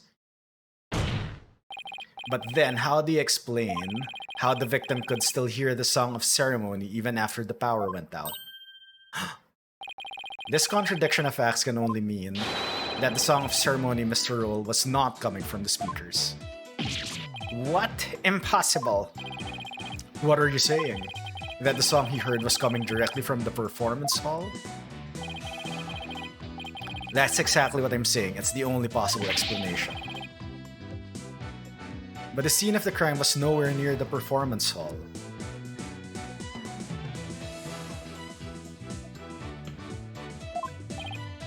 Right, the song couldn't make it all the way to the treasure room.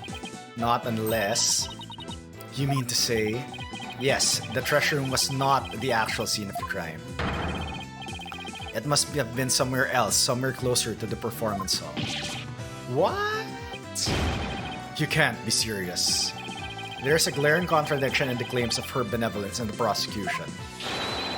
Therefore, the defense insists that this case be thoroughly re-examined. What? No. This is completely unprecedented. An inconsistency in her benevolence's insights? Unbelievable. Heed not this forked tongue, your majesty. These are but the claims of a corrupt lawyer, a feeble ruse from a feeble mind. But the contradiction revealed by the defense is undeniable. We can't just turn a blind eye to it. But the defense's assertion is in the end meaningless, even if the location of the murder turned out to be different. It doesn't change what we've seen of the moment of the murder. Indeed, the accused is standing right there in front of the victim. Furthermore, the murder weapon remains raised above his head. My insights still stand. I hate to admit it, but she's right. The seance vision still makes the situation look really grim for Albie. I doubt even the defense can dream up an explanation as to why the accused had his hands up over his head. Well, this defense dares to dream. We're making it out of this nightmare alive. You what? You still insist on trying to tear down my insights, do you? You'd better be prepared to back up your claim. Remember what will happen to that tongue of yours if we find you are just wagging it. Of course I can back up my claim. Just as soon as I think of something. Typical Phoenix. You appear to be fully prepared, defense. As the embodiment of this court, I give you permission to try and prove your claim. As long as you're willing to stake your life on it. I concur, your majesty. Prepare the tongue shears. Chop chop. Chop chop? Yes, let's have the bailiff fetch then. I think I saw a suitable pair in the basement. Chop chop. Stop stop. I hear that lying lawyers have several tongues to spare. I'm sure he won't miss one. Yikes, these people are actually serious. I'm rather attached to my tongue. Think, Phoenix, think. Other than to raise a weapon, why would Albie have held his hands up like that?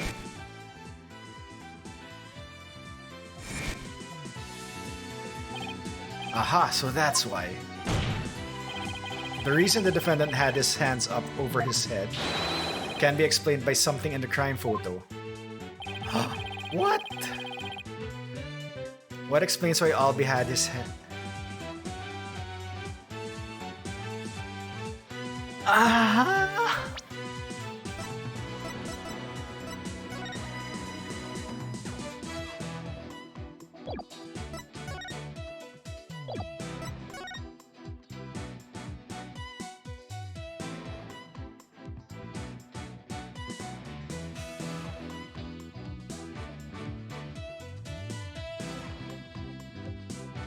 What?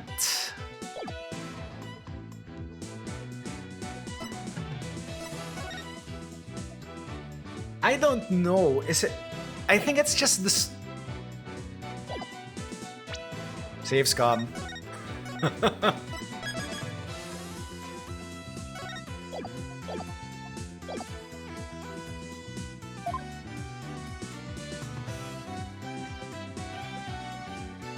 Okay, two things I have here is either it's the gun or it's the scroll.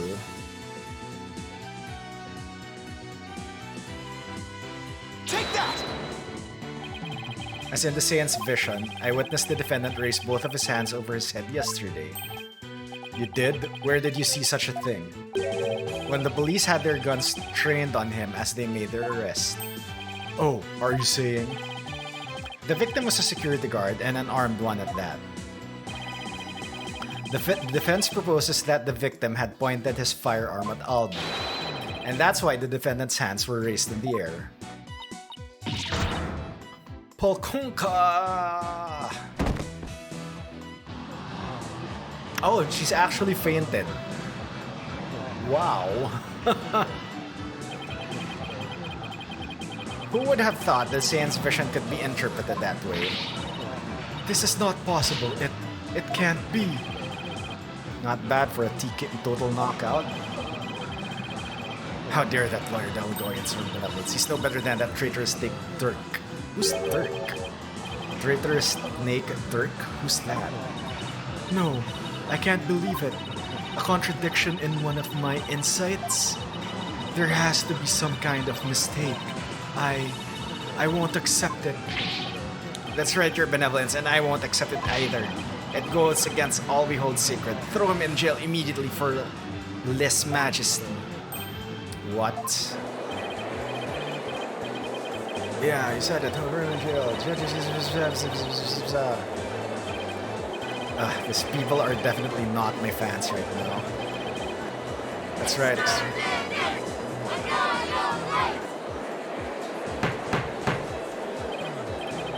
Peace, give me peace. I said peace. Now everyone, please calm down.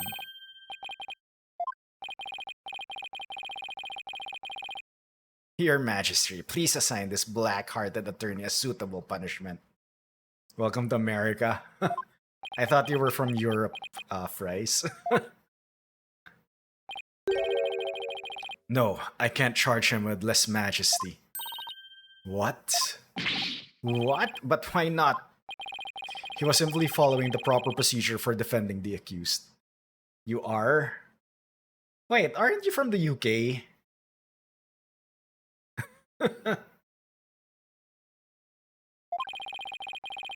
There's nothing unlawful about that. But your Majesty, don't you want to wrap this trial up quickly? Oh, Denmark. Alright. Okay, noted. Thanks. Why not just give... Okay, alright, sorry. I thought your response to I am was I thought you were American. But anyway, sorry. Anyway, yep. Alright. Let's go on. Why not just give your verdict? Then you can go home and make it up to your wife. We can't end the trial now, not when we just learned new information about the case. What? Your Majesty, not you too? You would honestly entertain the idea that my insight contains a contradiction? Truly, this is shocking. In the 20 plus years since the DC Act went into effect, such a thing has never occurred. To be honest, I didn't want to believe it either.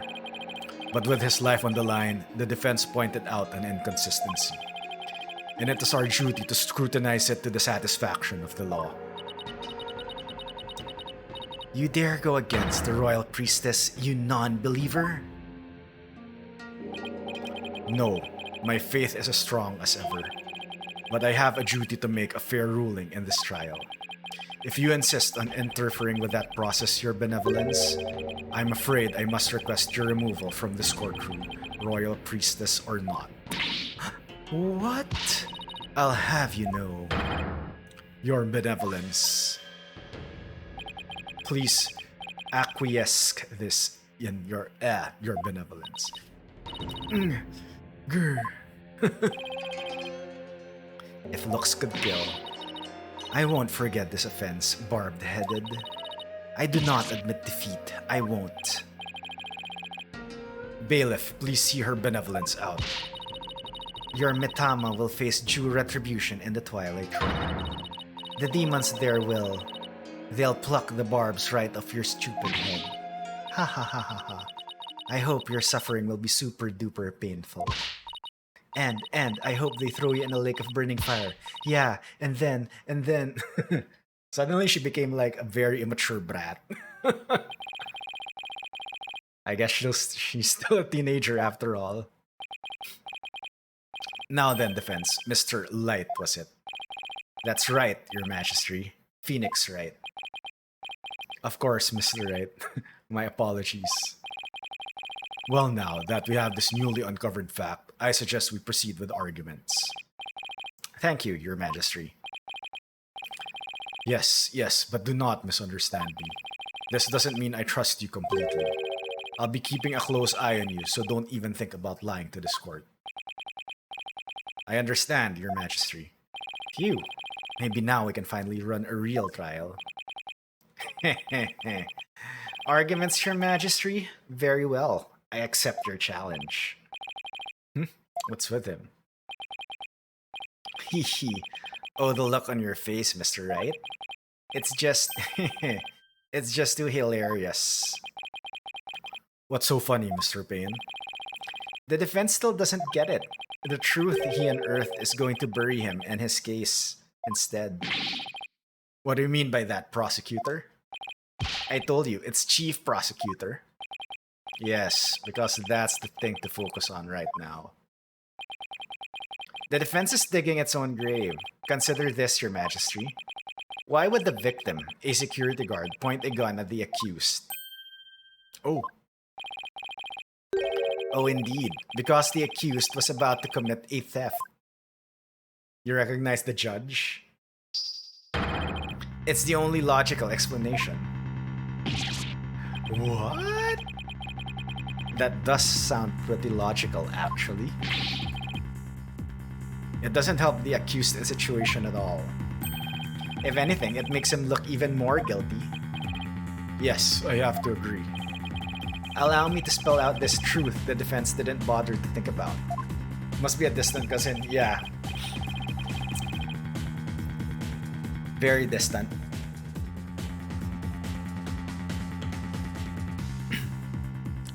Mr. Roll came across the accused just as he was trying to steal the treasure. The guard pointed his gun at the accused and, just when the power went out, the accused murdered the victim and hid his body in the treasure room. A hand truck for moving the heavy treasure around is stored in the treasure room. The accused could have easily moved the body with that. And after all that hard work to knock down those insights. Back at the old familiar corner once more. Mr. Wright, do you have a rebuttal? I'm drawing a total blank here. I hope you're ready to climb that scaffold. Okay, what do we have here? Alright, we have the alleged cart in the background. The question is, why does the victim have bloodstains on his hand? Why are there no other bloodstains around? There's a bloodstain in the treasure box. The scroll is over there. I don't know what use this newspaper clipping has.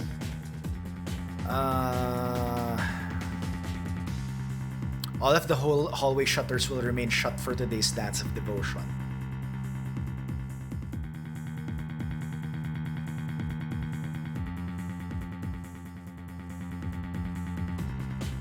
I think this is our contradiction, the hallway shutters.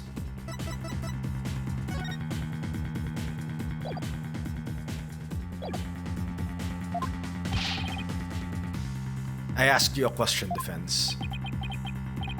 I've got nothing. I can't think of any grounds for an objection. The only thing to do at this point is ask the defendant himself what happened. But I don't know if Albie will cooperate with me or not. Albie. Will you tell us what really happened? You don't have to say anything, accused. Fall for his evil trap and you'll only dirty your own soul. Albie, you have to tell me the truth. I can't help you unless you do. Mr. Wright, I'm sorry. Why? Won't he trust me? Is this it? Is this the end for both of us? Maya, I'm sorry. Come on, channel Mia. I never met a real lawyer before. Everybody always told me they're bad. Bad people who help dirty criminals go free. I never thought a lawyer would actually try to help me. Would actually believe in me. Would risk his own life for me. I never would have even imagined it. I'll be. So that's why I lied, to try and save myself. But I'm not going to lie anymore. If you believe in me enough to put your life on the line, then I'm going to believe in you too. What? Allow me. Allow me to explain.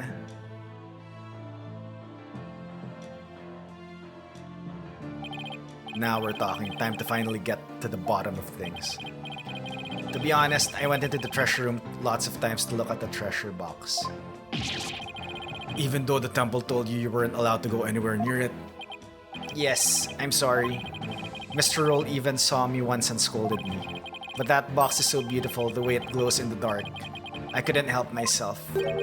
Wait, it glows in the dark? That's right, it's covered in this special mineral called fluorinite that makes it glow. It's absolutely breathtaking.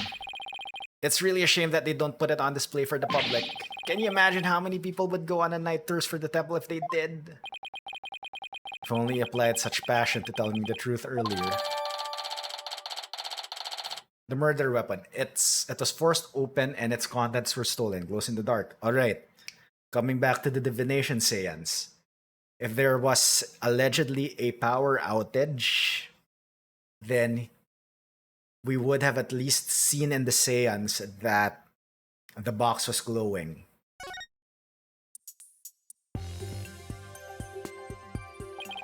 On the day of the incident, I was on my way to the treasure room again, when I ran into Mr. Roll on the Great Stairs. So those were not the treasure room stairs in the seance vision?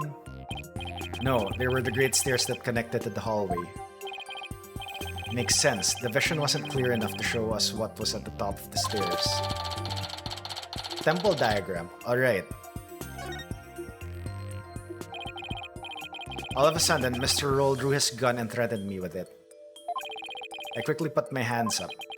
Mr. Roll, he acted so scary. For some reason, he had his scarf over his mouth. I couldn't read his expression at all. Just then, the power went out, so I took that chance to hightail it out of there. I ran for my life, even now when I tried to think back on it. All I can remember are the gun and the piercing look in Mr. Roll's eyes. That must have been when I dropped the notice scroll. Which means someone else brought it to the treasure room along with Mr. Roll's body. Did Mr. Roll say anything to you when you ran into him on the stairs? What is it, Albie? I have no idea why, but he asked me a strange question. Did you steal it? He said. What? I'm sorry. I'm sorry I didn't say all this before. I didn't think anybody would believe me. A grand speech. One that confirmed my suspicions that you were the thief. Objection! It's possible the victim simply misread the situation. Where there's smoke, there's fire, as they say. The victim must have had good reason to be suspicious of the accused. Why does every new piece of information have to seem so incriminating? Alright, so...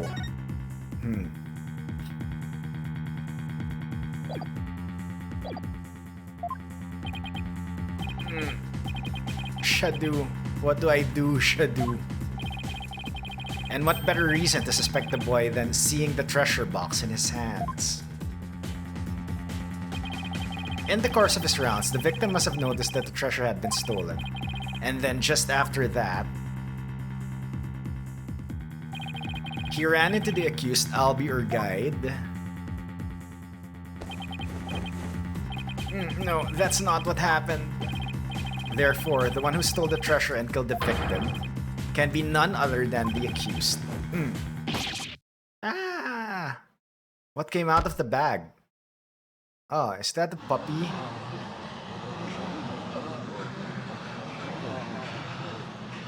Let me guess, we have to cross-examine the puppy. Oh, Shadu is the dog. Alright. Hey, Shadu, down, boy. Well, what do we have here? I'm sorry about this. This is my dog, Shadu. You nearly gave me a heart attack. So that's what making his bag move.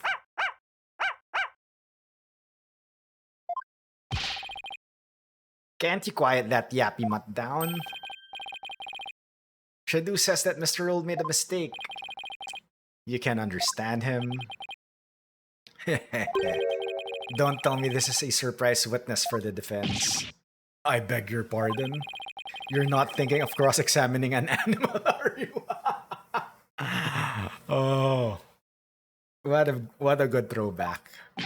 Of course not, Your Majesty. Not this time, anyway.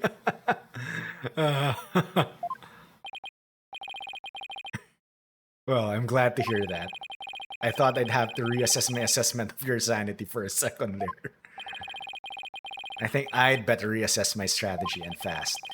I have to somehow show that somebody else could have struck the victim or were sunk. Well, it's true that the defendant was standing in front of the victim when he died. It doesn't mean somebody else couldn't have struck the victim at the time. If you're going to go that far, then I hope this means you have another angle of approach already. Exactly. I mean, who but the accused standing in front and center could have done it? Unless you can back up your claim, it's nothing more than conjecture. Okay, come on, Phoenix. I know I can think of something. I can think up something convincing. Where else could the victim have been struck from? Of course, it's the back.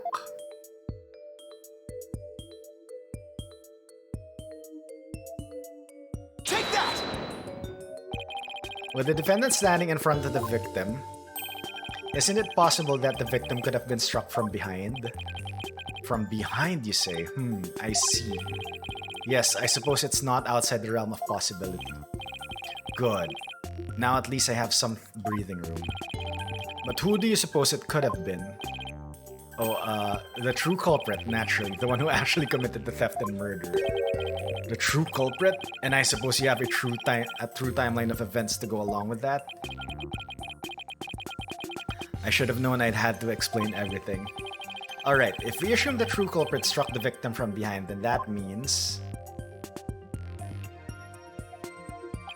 After going to the treasure room and stealing the treasure, the true culprit tried to escape.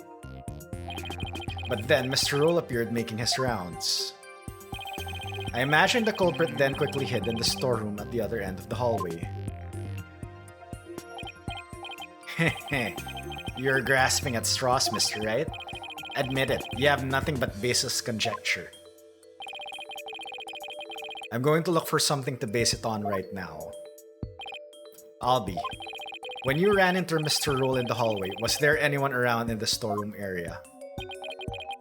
I don't know. There might have been somebody there, but I couldn't see. I was only halfway down the stairs, so I couldn't see the ends of that hallway. I see. Oh, Shadu says that someone was there. I see. Thank you for that. Too bad his testimony is inadmissible. You think this is a joke? Maybe the defendant didn't happen to see this other person, but that doesn't mean the true culprit couldn't have been there in the hallway. Your desperate floundering is getting hard to watch. But I will enjoy watching you sink. What are you talking about? Unfortunately for you, only the accused and the victim were there in that hallway at the time of the incident. How can you continue to make that assertion? Because there was a witness, a very reliable eyewitness. What? Oh, now you bring in the witnesses, right? All right, ads will start in around 1 minute. Okay, calls it to the witness stand. Calling a eyewitness to the stand. It's been decades since that happened. And unlike the defense's witness, you can rest assured that there are no pets involved.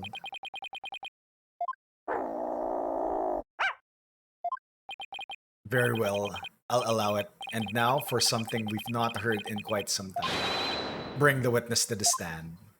Alright, witness testimony.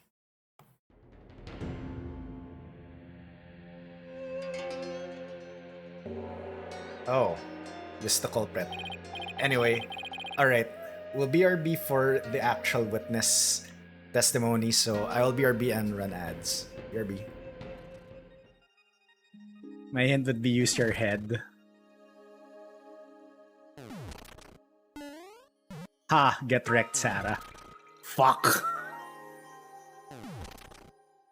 Ah.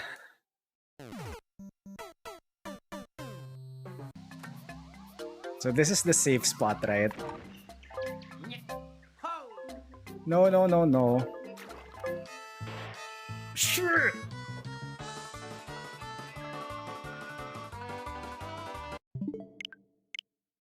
Okay. Now, please do not screw this up.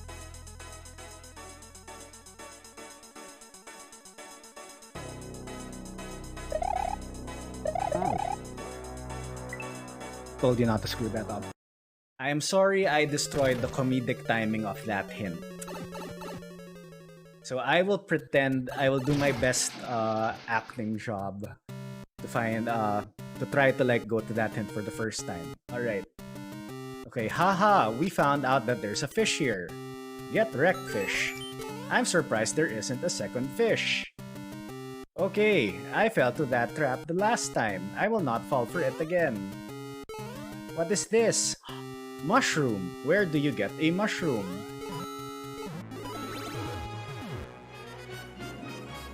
Gasp! Go back! Oh no.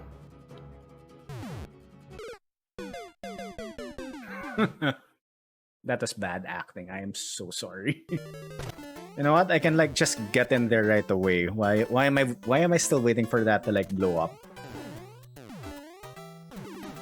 Yeah, it's here. Haha! If you kill that second Goomba. Okay, ice, concrete, cloud, question, ice.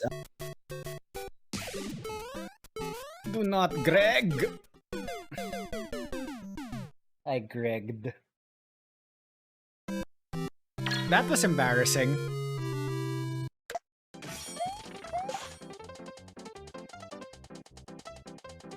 YOLO or not the YOLO? YOLO! That's good.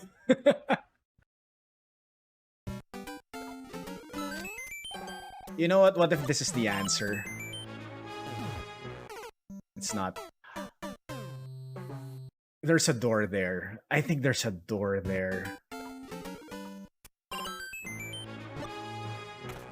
There's a door here.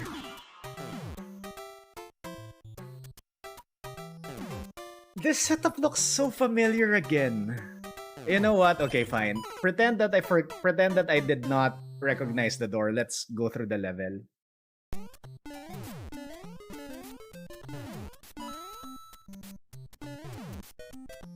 Where was the other plank?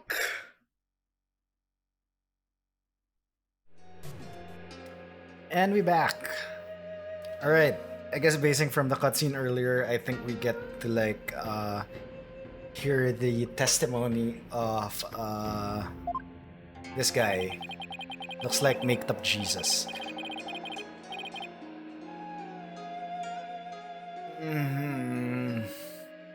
Pisluben Understanding is the name. I'm like Temple's head milk. Can you dig? Oh my god, what are these names?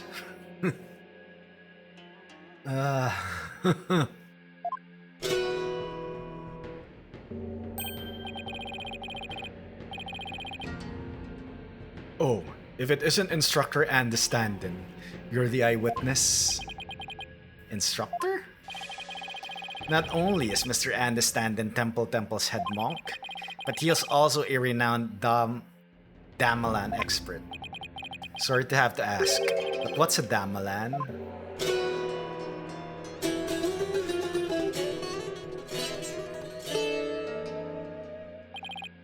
Check it, here she is, my sweet serenader, my one and only. Groovy, right? But you heard our sultry sounds once before, brother.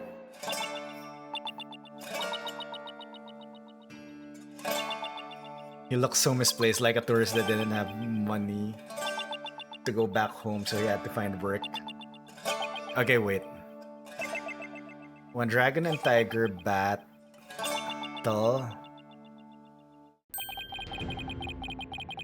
That's the song from the Dance of Devotion. Alright, so...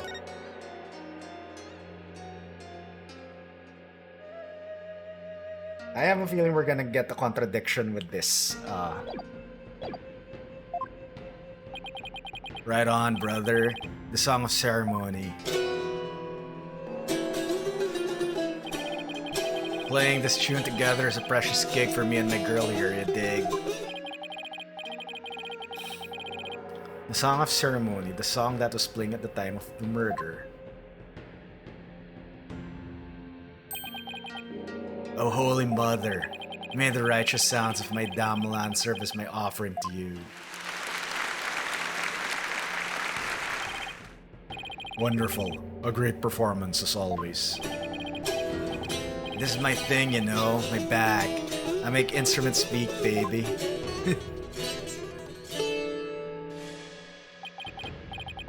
By the by, Manchester Pops. No Dalaman class today. No, I'm afraid this trial has gone into overtime, thanks to the lawyer over there. The class the judge wanted to attend was a Damelan lesson? Well, you know what they say, baby. Never trust the lawyer, man. The transgressors against the Holy Mother have to be brought to justice. Thank you for your cooperation, Mr. Andy Standen. As the treasure's keeper, you must have been shocked to learn it had been stolen. Yeah, man. That was not cool. Keeping the treasure safe is one of your duties, Mr. Andy Standen. That's right, brother. This here's the one and only treasure box key.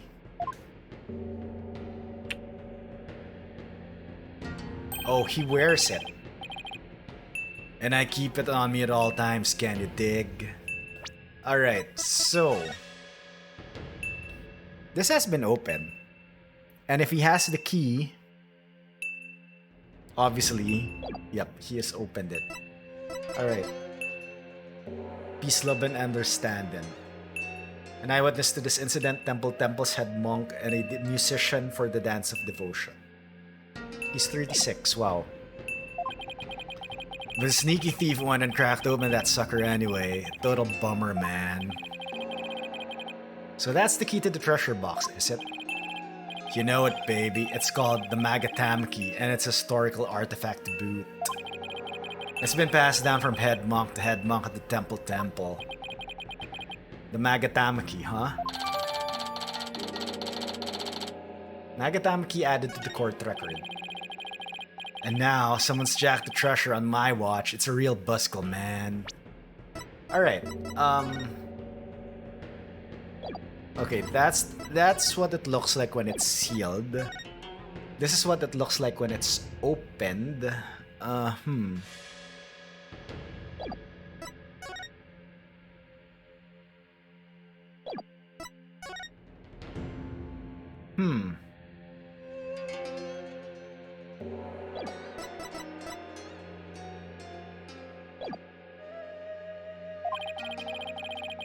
How am I ever gonna face Her Holiness again?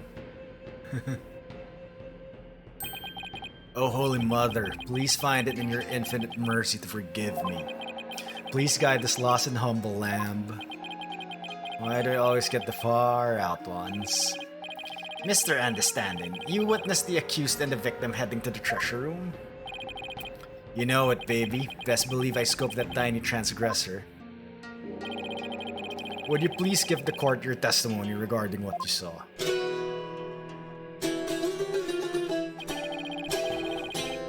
To bring justice against the transgressor, man. Yes, of course, I'll do all I can. In the name of Her Holiness, I vow to sing. Naught but the truth, I swear it to bring. Hit me.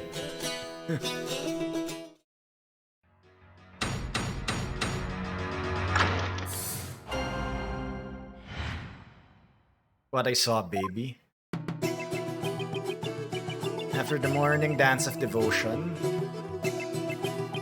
to go back to my chamber, I got the notion. Oh my god, is he gonna rhyme?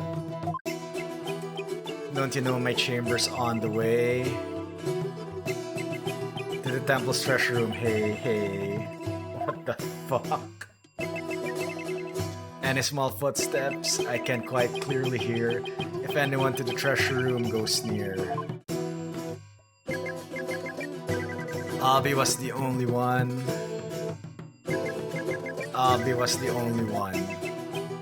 Before the blackout, one other than roll.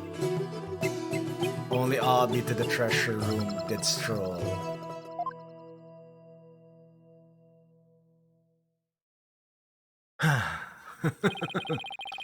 Tell me I was hallucinating just now.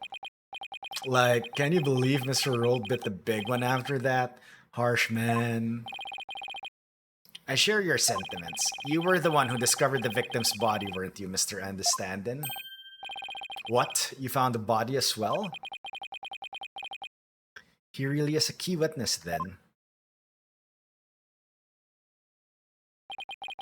That's right, brother.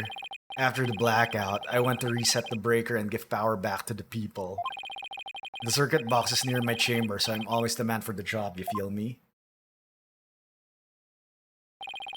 The breakers are in the first floor hallway in the front of the storeroom. On the way, I got a whiff of something funky. Blood, man. Really harsh my mellow. I knew something wasn't kosher, so I swung by the treasure room to see what's what. And I was like, whoa man, there's a poor Mr. Roll, dead as a doornail. Alright, temple diagram updated in the court record. So what was updated? I just want to check. Okay, so it's just a breaker. In the interval between the dance of devotion and the blackout, the only ones who went to the scene of the crime were the victim and the accused. So you see, Mr. Understandin's unassailable account is what led to the accused's arrest. Hold it. Isn't it possible that the murder took place before the end of the dance of devotion? I'm afraid that's not possible. The victim was in the performance hall until the very end of the dance. He was? Would you like some proof? How's this? A photo of that morning's dance of devotion taken by a tourist.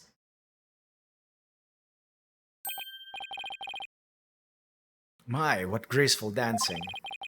I can almost hear the sound of Mr. Understandin Dalaman now. Pain's right there. Pain's right, there's Mr. Roll on duty. Never underestimate the incredible pain. So in addition to Rafa's insights, he had backup evidence lined up too, huh?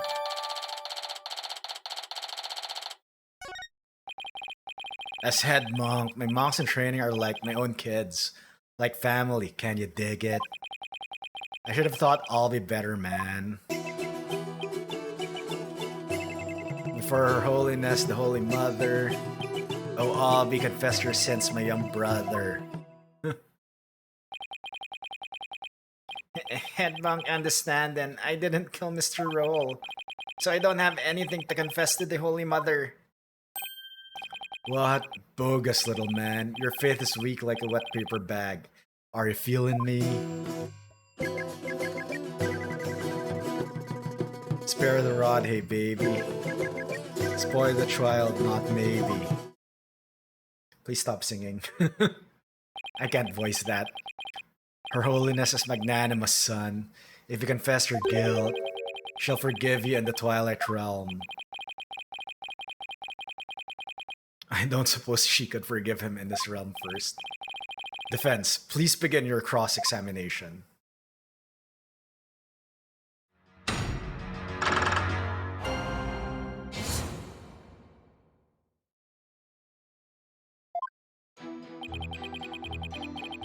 Okay, after the morning dance of devotion, to go back to my chamber I got promotion. I have a question. Lay it on me, man. How dare you interrupt the performance of the great peace-loving understanding. I was really enjoying that. Sorry, but you know, there's some things about that name I can't put my finger on. What's so funny about peace-loving understanding? You had a question for me, brother? You were playing something during the dance of devotion, weren't you? You know it, baby. I was always playing my beautiful girl right here, this Damelan. Alright. Okay, I noticed that's a circular Dalaman. I think here in the crime photo, it's triangular. Yeah. That's what's the difference. In offering to Her Holiness, I play the music and the singers sing the Song of Ceremony. Mr. Understanding's playing is the best in the kingdom. It must please Her Holiness greatly.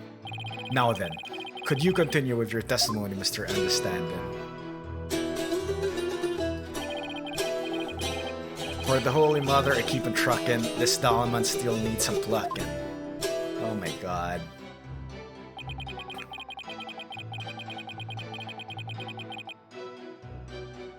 Hold it! Could you please point out one more time where your chamber is located? Yeah, man, no sweat. My chamber's on the way from the performance hall to the treasure room. So anyone going to the treasure room would have to pass by Understanding's chamber. Okay. Give peace, love, and a chance. Any small footsteps I can quite clearly hear if anyone to the treasure room goes near. Hold it! Even from inside your chamber, you can still hear what's going on outside. Temple's a groovy old building, built for Mother Nature's finest. Like, you can hear a pin drop through the wooden walls, you dig? In an old building like that, I guess the walls must be pretty thin. And that's how Mr. Understanding could know the culprit's movements. It's all thanks to the Holy Mother's divine protection.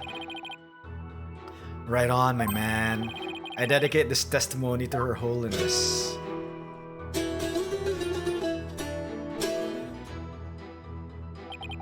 Okay, Albie was the only one. Albie was the only Hold it! Okay, shouldn't he have heard roll if he was doing his rounds? How could you tell it was Albie just from the sound of some footsteps? Albie's practically family, man. The smooth groove of his shoes are easy to pick out. But how do you know he went to the treasure room? Didn't you think it was possible he went to the storeroom at the other end of the hall? No way, man. I saw him with my own two eyes. You saw him?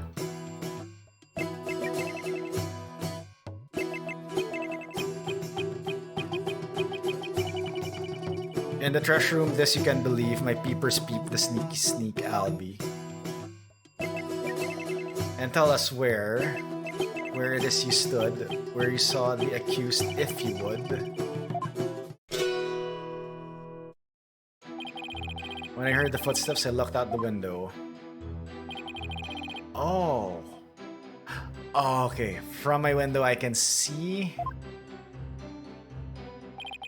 the window of the first floor hallway across the courtyard, you dig. And through that window, I saw Albie walking to the treasure room. Alright, should I have him add this statement to his testimony? Yes. Because according to the scroll, the window shutters, hallway shutters. You got it, brother.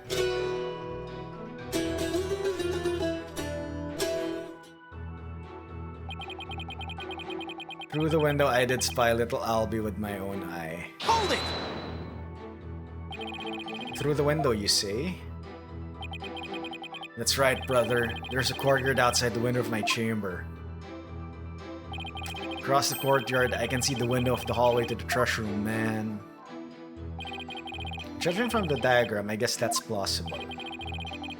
A view of the courtyard from your chamber, how nice that must be. I bet it's beautiful at this time of year with Kuranese butterflies flitting about. You know it, Pops. I often look out into the courtyard while playing my Dalman. Damelan. And it goes a little something like this.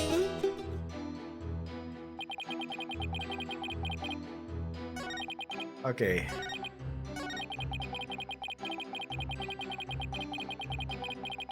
Hold it!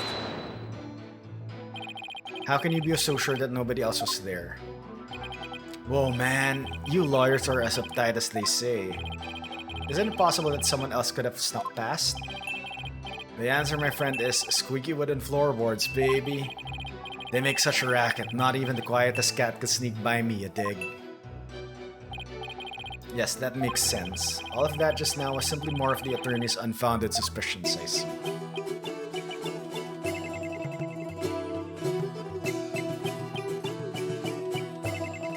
That's the truth, baby, it's all that I sing. That truth is all, it's everything.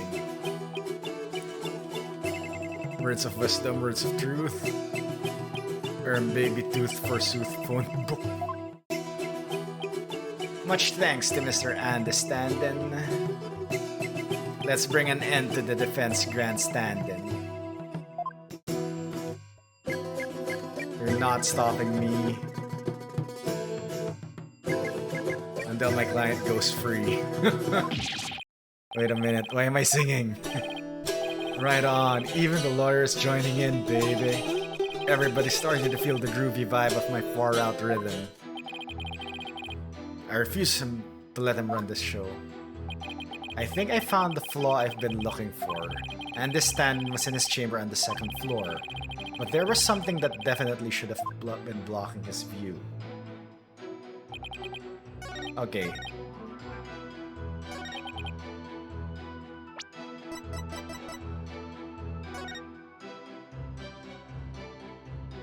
Okay, due to the growing number of thefts around the temple, we'll be tightening security throughout. Okay, I guess this is the only thing I can present because all of the hallway shutters will remain shut for today's Dance of Devotion. Objection!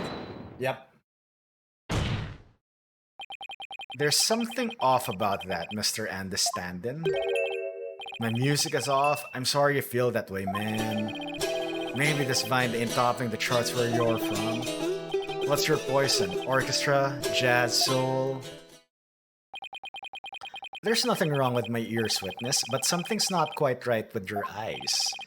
And Mr. Understandin', you've been lying to this court.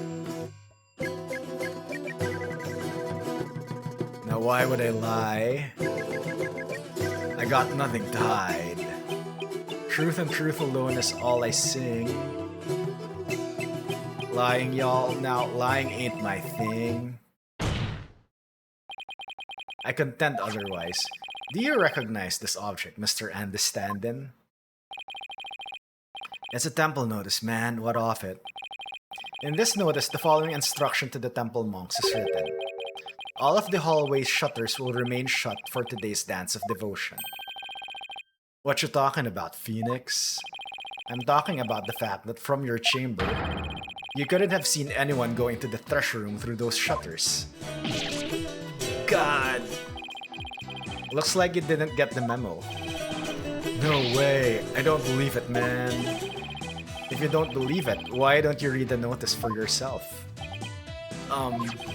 Let's see. Something something will something for something something. Is that your idea of reading?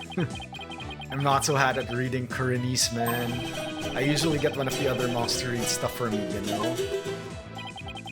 Doesn't that make your duties as head monk a little difficult? Hey, cut me some slack, man. I only moved to this country 6 months ago. That's quite recent, isn't it? Alright, if you just moved 6 months ago, why are you head monk? So, how did someone who's only been here 6 months become head monk of a temple? How little you understand. Religious faith can't be measured in months or years. I've only been an adherent of Kurinism for 3 months myself. The Holy Mother's teachings really spoke to me, prompting me to stay in this country. Or was it the fact that there are no lawyers here that spoke to you? Mr. Payne, I just know how you feel, my man. Her Holiness's teaching spoke to me too. Ladies and gentlemen, I present Brother Dumb and Brother Dumber. Well, I know why Payne suddenly became a believer in Qur'anism, but could understand and have had an ulterior motive for becoming a believer too? Mr. Understanding, were you really in your chamber as you claim? What? Hey, be chill, brother. Weren't you instead somewhere else? Mr. Wright, what kind of nonsense are you spouting now? According to Mr. Understanding's testimony, he saw Albie with his own eyes. Therefore, is it really nonsense to suggest he could have seen Albie from somewhere else? Well, do you have a theory, Defense? Do you know where Mr. Understanding was, if not in his chamber? If he wasn't in his room then... If Albie had gone down the hallway towards the treasure room, there are only a few places he could have seen Albie from. I do have a theory, Your Majesty. Let's say the witness really did see Albie going towards the treasure room. What then? The defense proposed that this is the only place he could have been to see Albie go down the hall. It was near the breaker. Take that! There? But you just suggested earlier, that's where the true culprit might have been. True, but no matter how I look at it, this is the only place Understanding could have been. Mr. Foreign Lawyer, don't doubt me. Are you accusing Mr. Understanding of being the true culprit in this case?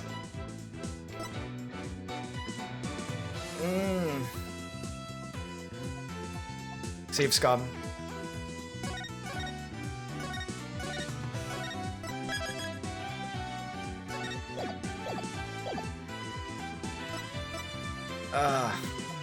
It was him according to the cutscene earlier though. But I want to see what happens if I don't accuse. Accuse Understanding, is that really what I want to do here? Well, defense, speak up now. The only place Understanding could have been is where the true culprit most likely was. Well, I've come this far, there's no turning back now. Here goes. Well, I think it's both the same, whether you accuse or not accuse. Yes, Your Majesty. I contend there's a strong possibility this witness is the murderer.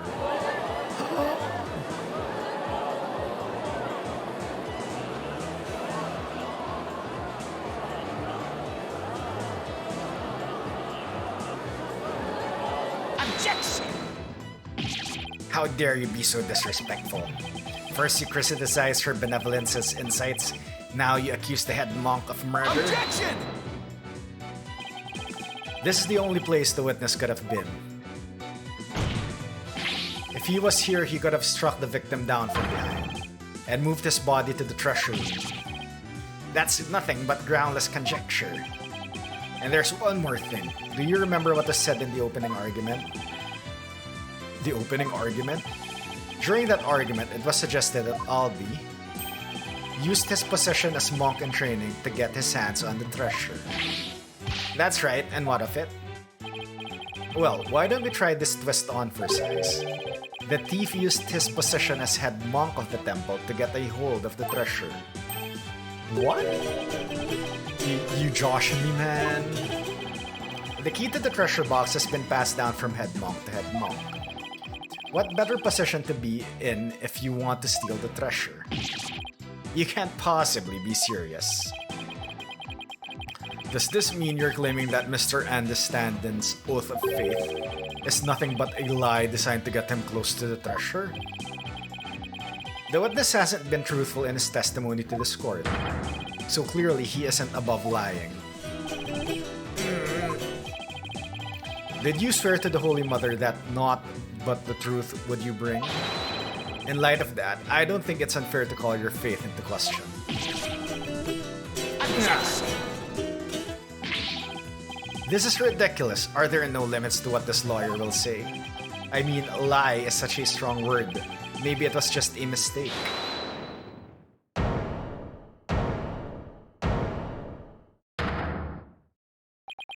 Enough with the nervous wreck routine, prosecutor.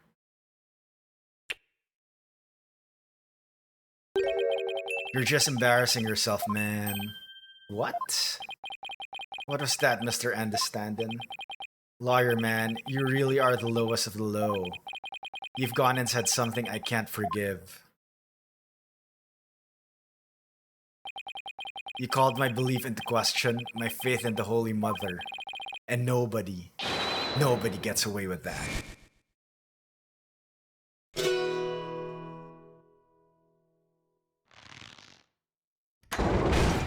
Oh my god.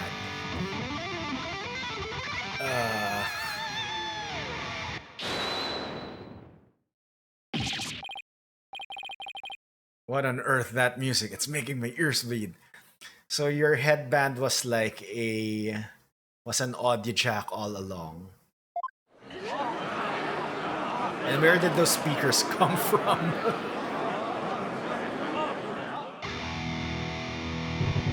This is the music of my soul. Death to the lawyer.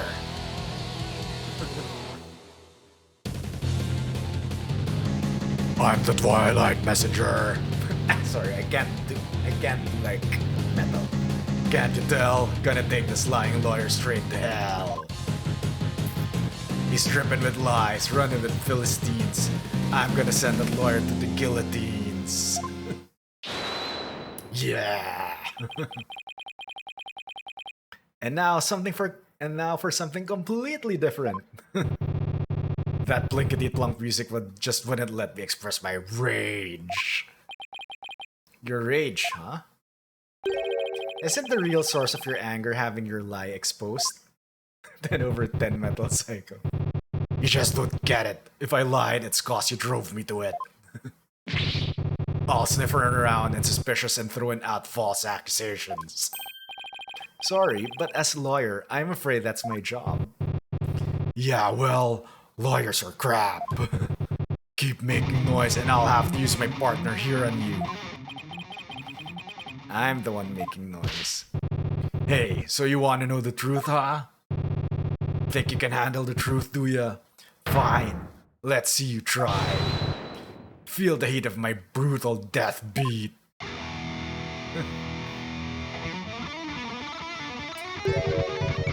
Savage, right? Sweating bullets, ain't ya?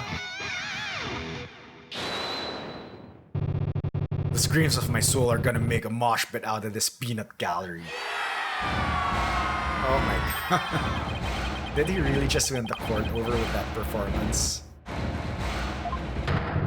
Yo, geezer, I got something to testify. Get ready for the howling of my soul.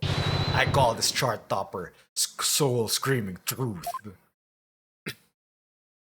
God, I can't do that.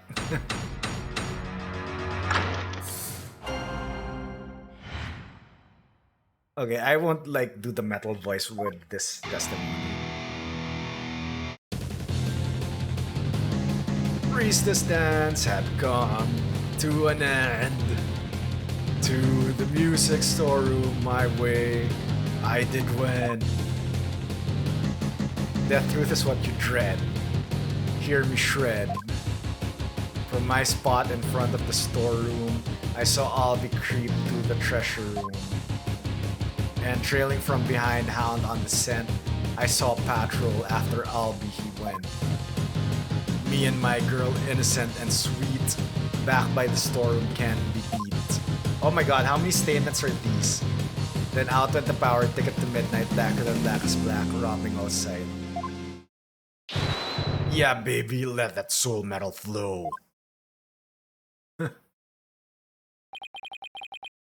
What is that music? I've never heard anything like it.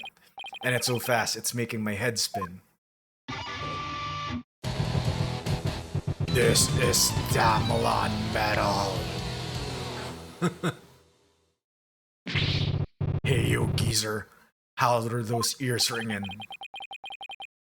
Don't know about music, but I've got chills and they're multiplying. Hey, you scared lawyer man. Run away fast as you can. What a wonderful rhythm. The perfect accompaniment for further deliberations. Now, Mr. Understandant, what did you go to the music storeroom for? Hey, I went to put my Dalaman away. She's my precious partner. Gotta give her a good rest after playing in the Wright. But then why did you lie before? Because you'd send me to hell. Huh?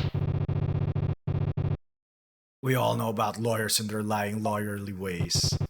Am I right, people? If I admitted I went to the storeroom, he'd have drummed up a false charge in me. I didn't want to get sent to hell. What do you say? No, I see why that Defense Culpability Act was passed. You feel me, Crane? Yeah. Is it too much to ask for a low-key trial? Now, are you punks ready to rock or what?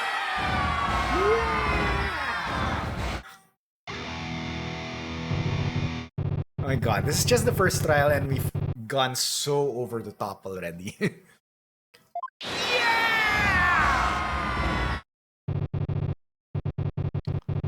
Alright, then I'm gonna lay it on you one more time. The screaming truth of my soul.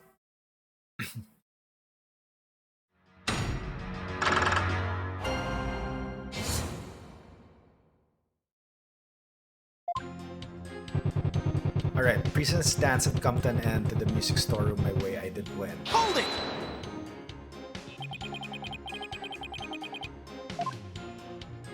You say that you went to the music storeroom. How do we know you didn't go to the treasure room to steal the treasure instead?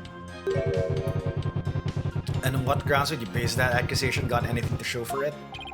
He's right, I don't really have any proof. And yet, well, you can't prove that you didn't go to the treasure room either. You stole the treasure and were ready to make your getaway when you saw Mr. Roll. Alright, what do we have? I think the dance photo is the only thing that's left. So, if he's... Okay, I think I need to press him putting his guitar away. Then if he, like, describes the guitar, I can show the photo. I can show this photo. I think this is the only last piece of evidence that I haven't shown yet. So you panicked and ran into the music storeroom, isn't that right? Why do I feel like I'm being stabbed by icy stares from every direction? The silence is your answer, lawyer man. This audience knows the score. Just what we needed, a moment of silence to bid this lawyer's baseless claim goodbye.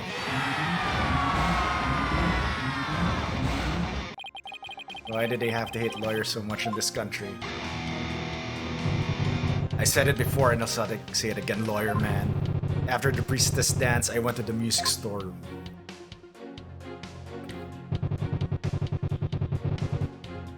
Hold it! So exactly do you mean by death truth?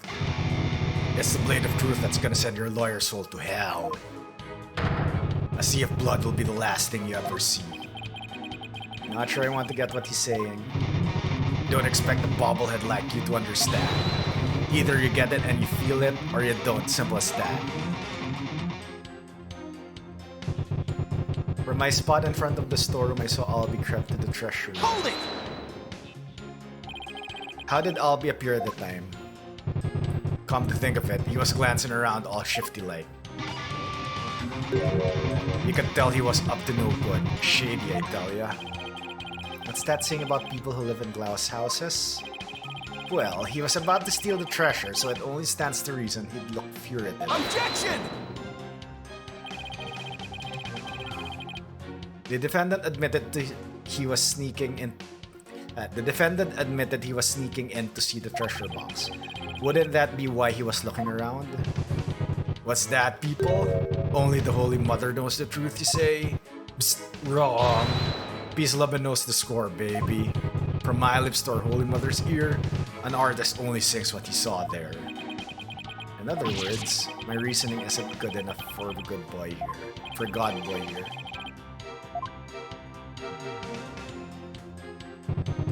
And trailing from behind, Hound on the scent, I saw Patrol after Albie he went. Hold it! Something tells me this is going to be a spectacular waste of time, but what do you mean by Hound on the scent? What? You don't get it? It's always the same, y'all. Lyrics questioned without mercy. The more famous the song, the greater the controversy. It wasn't your lyrical sense I was questioning. I'd say Hound on the scent like a hunting dog, cause you know, Roll was a guard and... Uh-oh, here we go.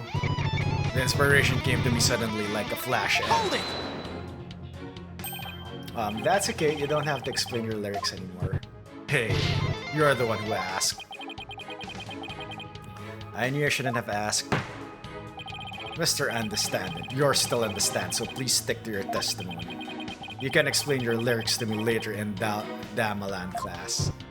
Fine, have it your way, geezer. The show must go on, slash and trash.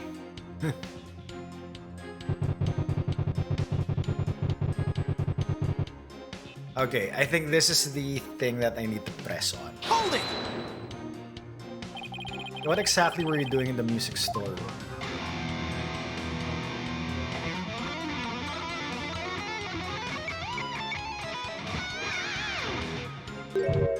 There, get the picture.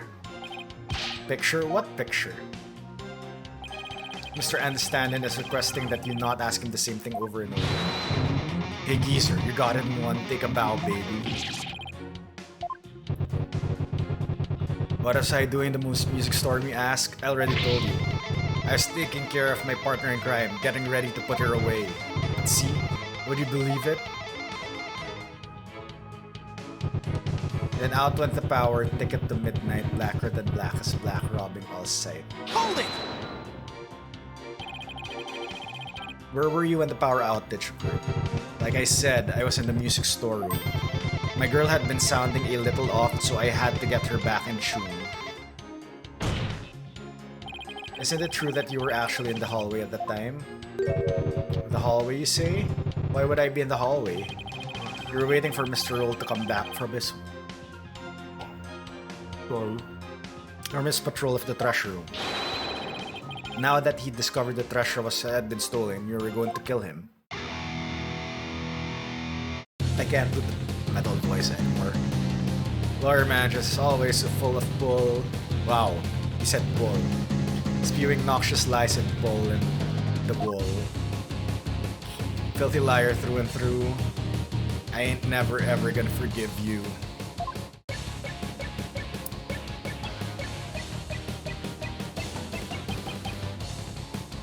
What? Utter lies and no evidence, as always his claims are just tenuous.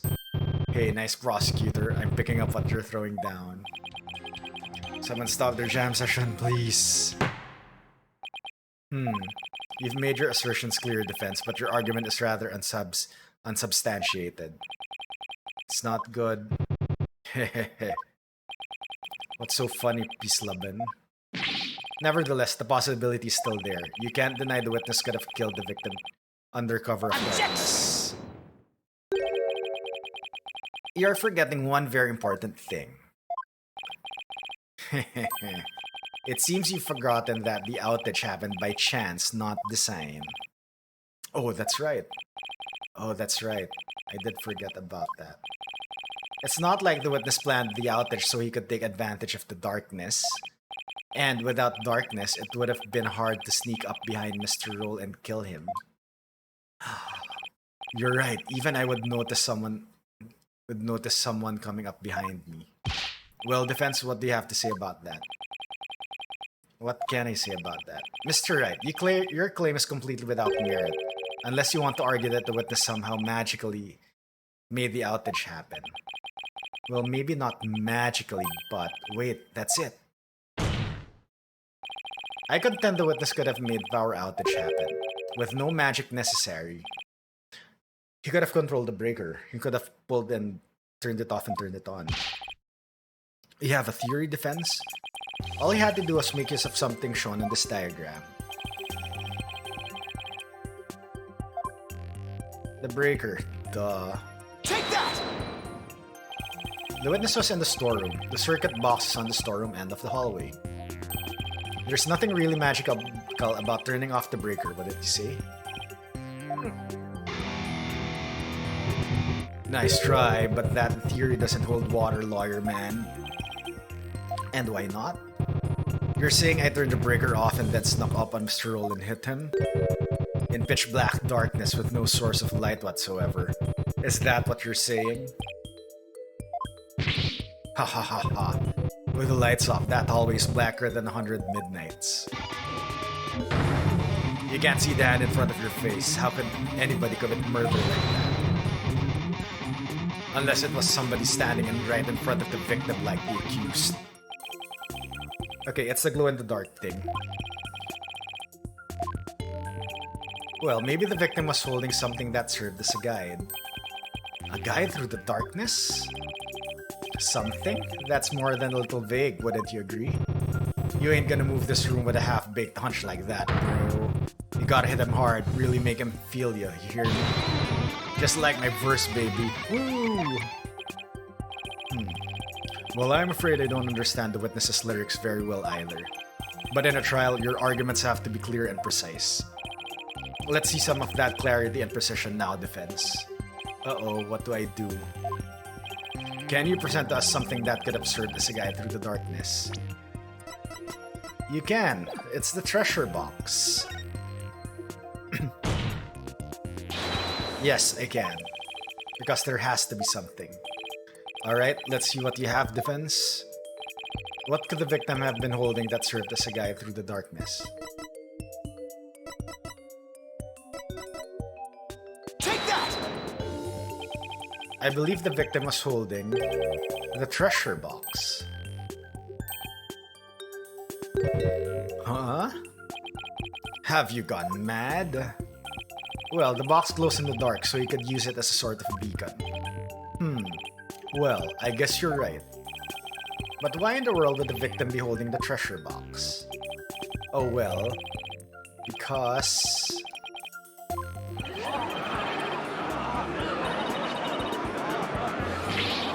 Just give him the death penalty already. Is there no way to win them over? Defense.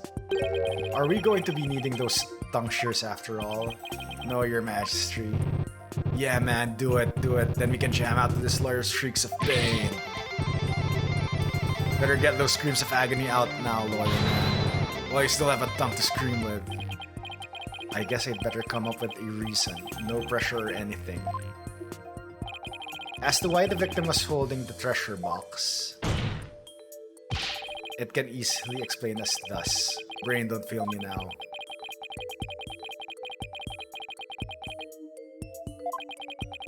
The victim.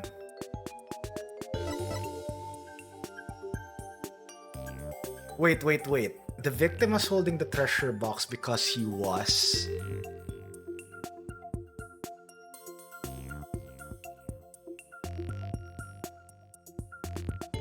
Was he the thief?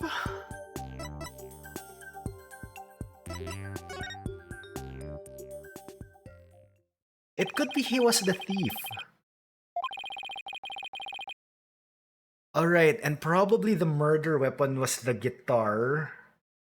The triangle guitar. And it was turned this whole trial upside down. Hello, Defense? Are you still with us? Let's hear this easy explanation you promised. Isn't it possible that it was because the victim himself was the thief? The victim? The thief?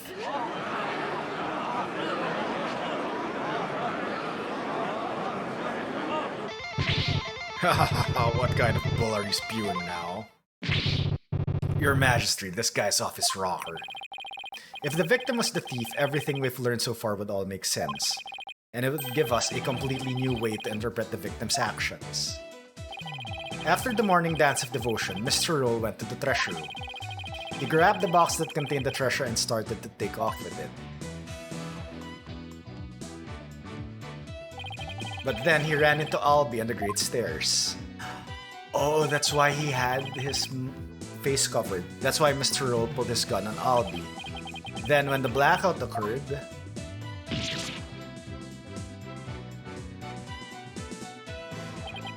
Mr. Roll was bludgeoned to death in the darkness. This explains why the victim would be holding the glowing treasure box in the dark, and how it would have been possible for someone other than the accused to kill him.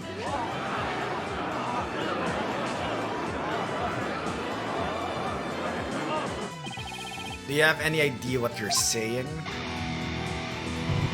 You're unbelievable, lawyer man. I think you've lost it. Haha, that's the craziest thing I've ever heard. Roll trying to roll the temple? That devout believer, that pious Curainist? I won't allow you to disparage the victim's departed soul with unfounded allegations. I hope you're prepared to back up your claim. Of course, Your Majesty. Oh, really? In that case, can we assume you have proof? Okay.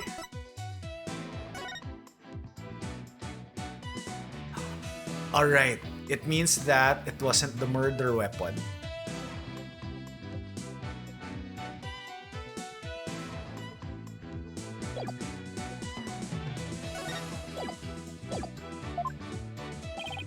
Uh-oh, proof, huh? Do I have any proof?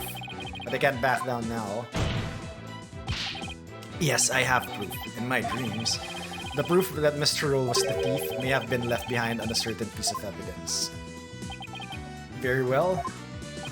Let's see your evidence and be ready to stand behind it. Footprints, fingerprints, I'll take anything at this point. I need proof, something that would have been involved with the theft. And might still have some trace evidence left. Okay, it's definitely the crime photo.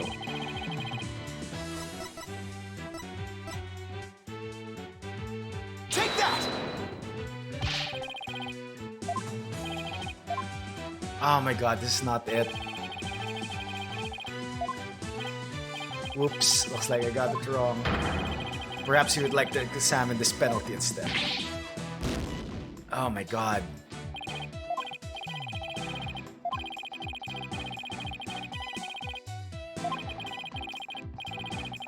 Yeah, it's... Ah, shoot. Alright. Okay. So yeah, it is the treasure box. Alright. I was thinking it's the crime photo because... Okay, if you look at the crime photo... Alright, if we have the angle now that Patrol is the thief, why is there blood that's on his hands and why is there blood on the treasure box? So, okay, I have to present the treasure box.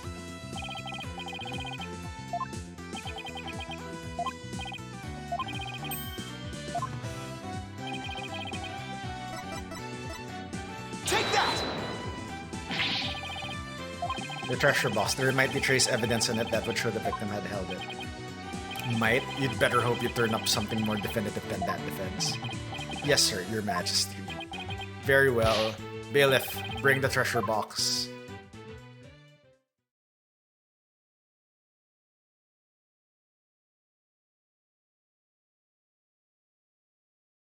Oh, alright. There you are, defense. You're free to examine it. If I don't find something now, my entire argument up to this point will be blown. Plus, there's that little matter of the old tongue shears. I have to find something. I just have to. Now, to make sure I remember how to do this, I can rotate the evidence with RRRRRRRR. I can also use X and V to zoom in and out to get a better look. And if I ever get too turned around, I can always use reset to return to things to its initial state. I better search every inch of this box carefully and examine anything out of interest in detail with A.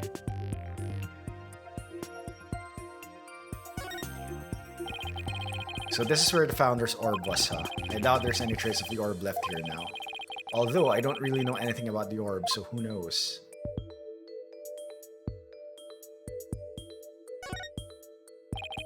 There's a butterfly relief in here. I've seen this same butterfly shape here and there all over Kurain. Interesting, but I guess it doesn't really help me prove anything.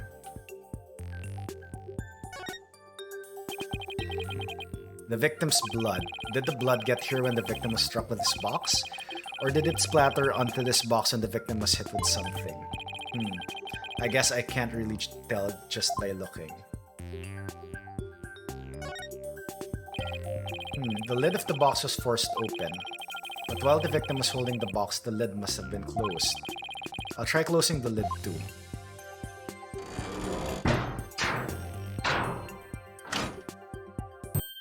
Hey!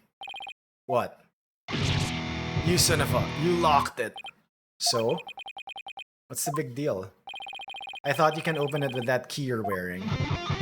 Yeah, I can. No sweat. Then why is it there a bucket load dripping off you over there? I think I'd like to open this box back up again. Could you lend me your Magatama key? Sure. Okay, let's see. Where's the keyhole? Well, it's the Magatama key. So wouldn't it go in the hole above the Magatama mark?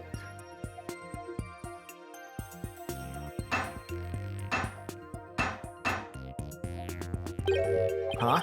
It won't open. Would you look at that? The thief must have busted the lock when the key forced the box open. Really? Because I'm not so sure about that. Okay, this was changed. The murder weapon, not even the Magatama key can open it. Glows in the dark. In any case, I'd better take another good look. I have to find proof that the victim was holding this box.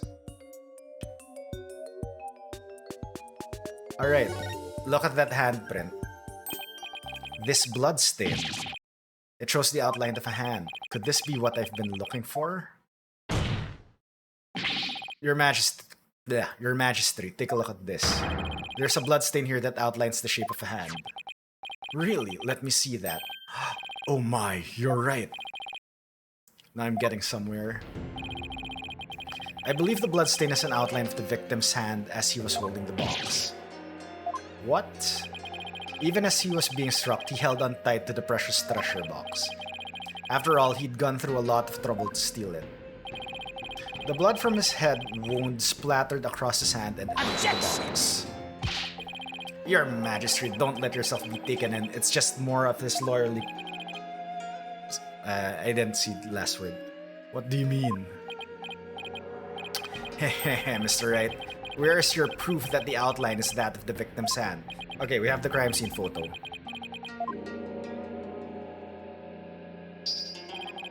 Either show proof or prepare to meet the shears. Or you could save us all some time and bite your tongue out now and submit it instead. Well, defense, how about it? Do you have proof that the outline is of the victim's hand? Where would the proof of something like that even be? Please submit your evidence at this time. What evidence shows that the outline on the treasure box is that of the victim's hand? Okay, this is it. Take that! Got it. This is the evidence that's going to save my beloved tongue.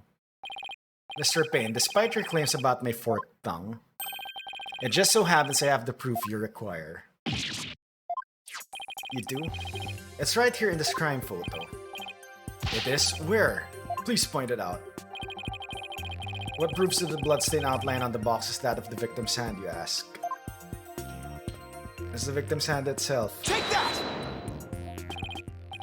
Mr. Payne, take a good look at the victim's hand. See this? That's blood. What? If we place Mr. Roll's hand inside the bloody outline, you think the blood on his hand would complete the splatter? Exactly. Here goes nothing. And if they do form one complete splatter, it would prove my theory correct. Then, the victim really was holding the box. I'm willing to bet my life on it. Okay, wait. It was his left hand.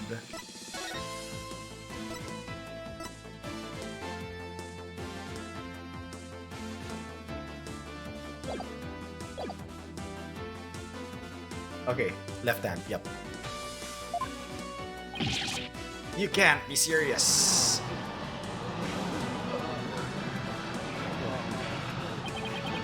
I protest. There's no way they would ever match up. I assert that it's patently impossible for... Ow! Talk about tongue karma. Sounds like you just bit his. What's the matter, Mr. Payne? Did your fourth tongue get tangled up in there? Or were you trying to submit your own tongue to the court? Why, you...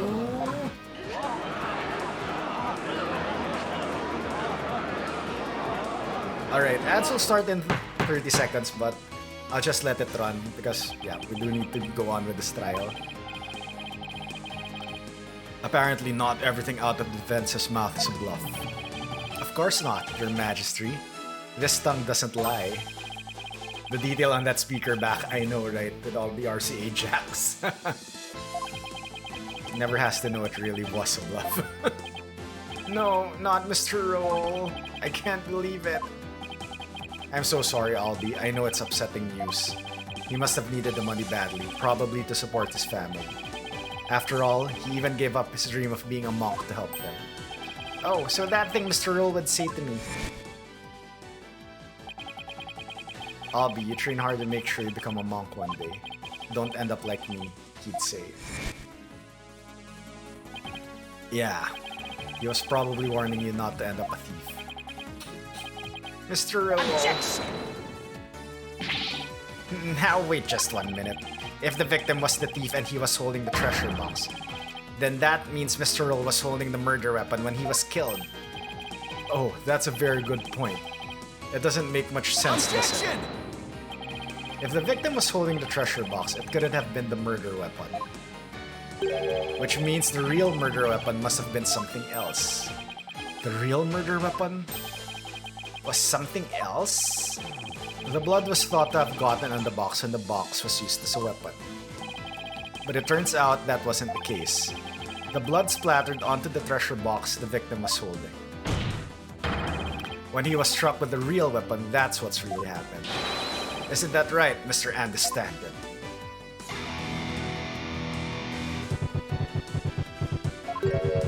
Are you insinuating I'm the one who used this real weapon? Are you saying I'm wrong on my understanding? Ha ha ha ha. You got me riled up, lawyer man. I feel a song coming on.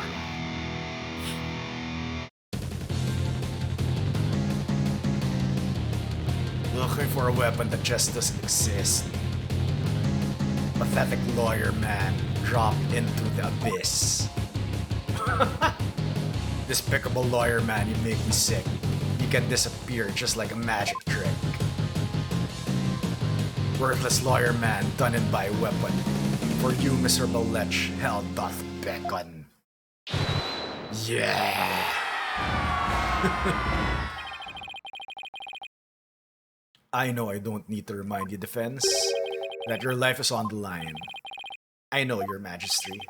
Yet you're prepared to risk it on this mere ideal of a mere real murder weapon. Death to the lawyer!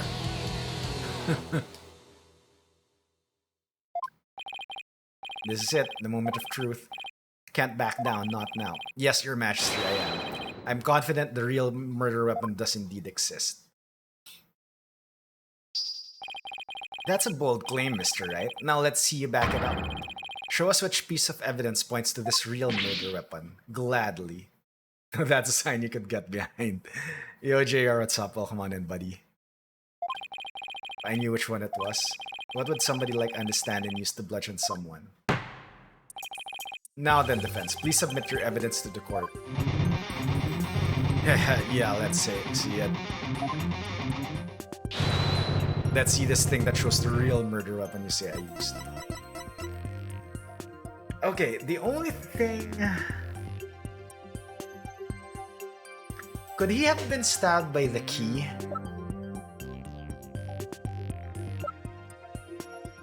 Okay, there are two things that I see here. It's either it's the Magatama key or the original guitar.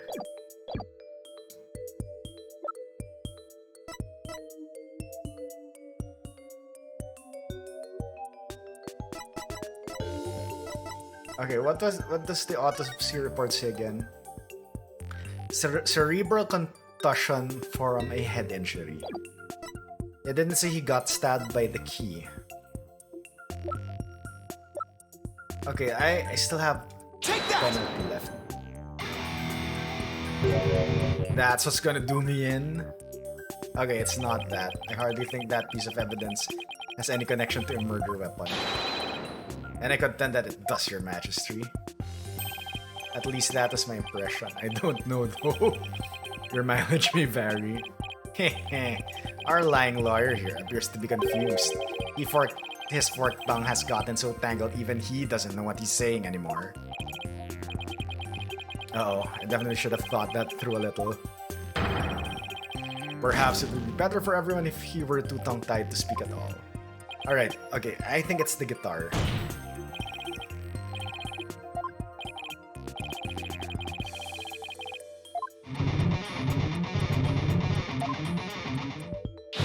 Let's see this thing that shows the real murder weapon you say I used. Okay, it's definitely not the song, not the autopsy report, not the crime photo, not the treasure box, not the notice. It's just this. Take that! What I'm about to present is really nothing more than a possibility. Badge. But this... my all-important badge, proof of my possession.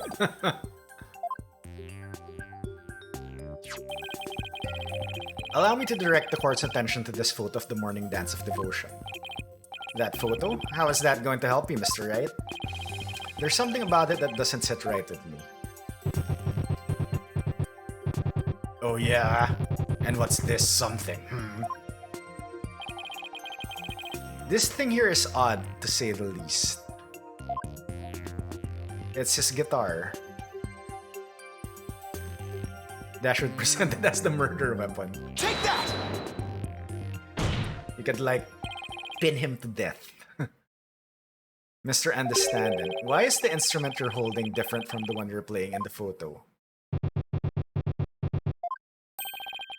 Would you look at that? They're completely different shapes. I believe you said your gamelan was your one and only. Well, Mr. Understanding, what do you have to say to that? Heh, I got nothing to say. Then allow me to answer for you. They're different because the one in the photo is no longer in playable condition. Not after you used it to bludgeon Mr. Roll to death.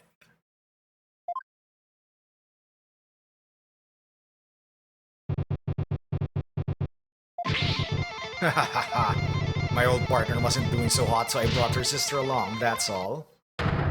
Not a big deal, lawyer man. In that case, please submit your old gamelan to this court as evidence. Too bad. In that photo, he looked like Kratos. You're too late. I got rid of her yesterday. You what? Burned her up with the rest of the trash. Ashes to ashes, baby. Haha.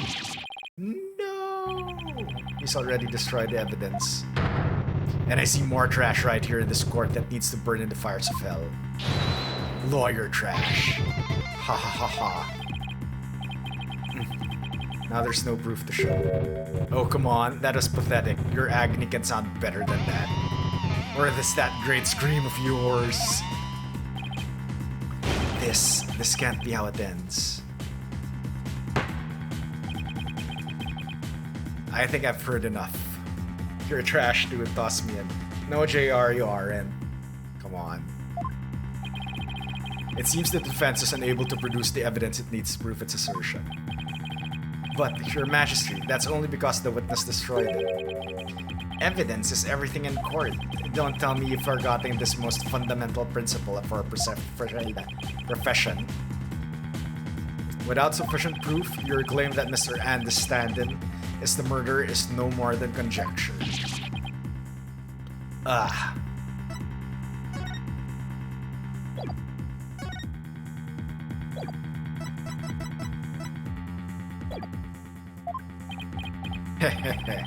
There's the pained expression I've been looking for. By the way, there seems to be one more thing you're forgetting. Yo, Dash, what's up? Welcome on in. What is it now? You accused Mr. Understanding of being the thief, but the real thief turned out to be the victim. Uh-oh. And with that, Mr. Understanding's purported motive for murder goes out the window.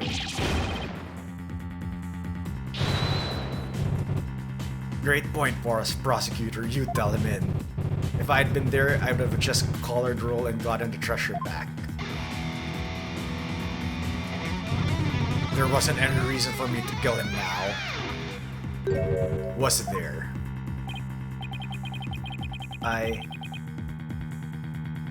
Sorry about the thing. What thing, Aniv? It sounds like to me Mr. Understanding has been completely wrongfully accused. Unfortunate as it may be, I think it's time to hand down the verdict in this case. Not good, not good. Defense, I trust you understand what you yourself will receive for taking on this case.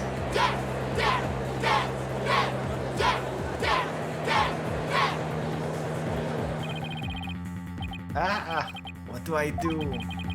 The murder weapon's been destroyed and now I've got no motive. Poor Albie will be convicted and I'll lose my life too.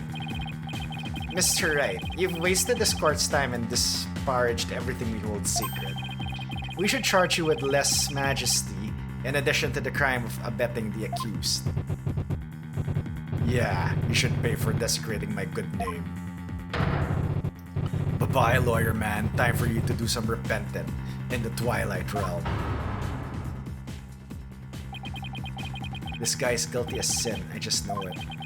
He must have had some reason to kill Mr. Roll. But what?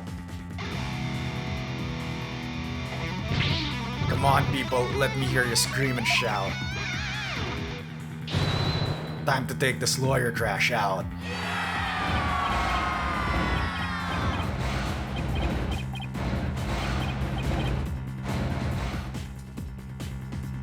Okay, what else evidence do I have?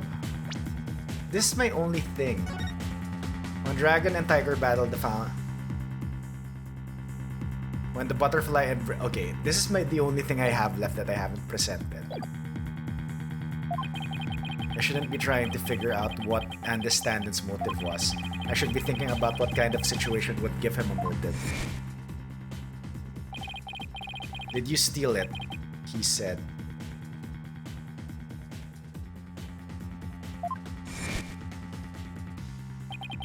We know that Mr. Roll was the thief and that he had gotten his hands on the box. So then why? Why in the world did he ask Albie that question? What about the treasure box would have prompted him to? It doesn't have the orb. It doesn't have the orb. Now I get it. Now it all makes sense. Like Polkunka man, what you trying to say? Muttering and squealing to yourself sounds like you knocked something loose upstairs. Your Majesty, please hold off on your ruling for just a little while longer. Don't tell me you're going to start begging for your life now. No, Your Majesty, that's not it. It's just that I realized something important. We've been operating under a serious misconception this whole time. A misconception, you say? That's right. A mistaken notion about the treasure box. But could this really be true? If so, there's still a lot to figure out. Very well, let's hear what you have to say. Thank you, Your Majesty. Your Majesty, this is just one more of his nonsense. He's just stalling for time. This is your last chance, defense. The second I find it really is nothing but nonsense, no amount of begging will stay my hand. Understand? Yes, Your Majesty. We all know this is just going to be another one of your stupid bluffs. Now then, defense, what is this misconception you mentioned? The thing we didn't realize about the treasure box was that it was empty. What if the treasure box was already empty from the start? What? What? Please recall that when Mr. Roll ran into Albie on the Great Stairs, he asked the boy a question. Did you steal it? He said.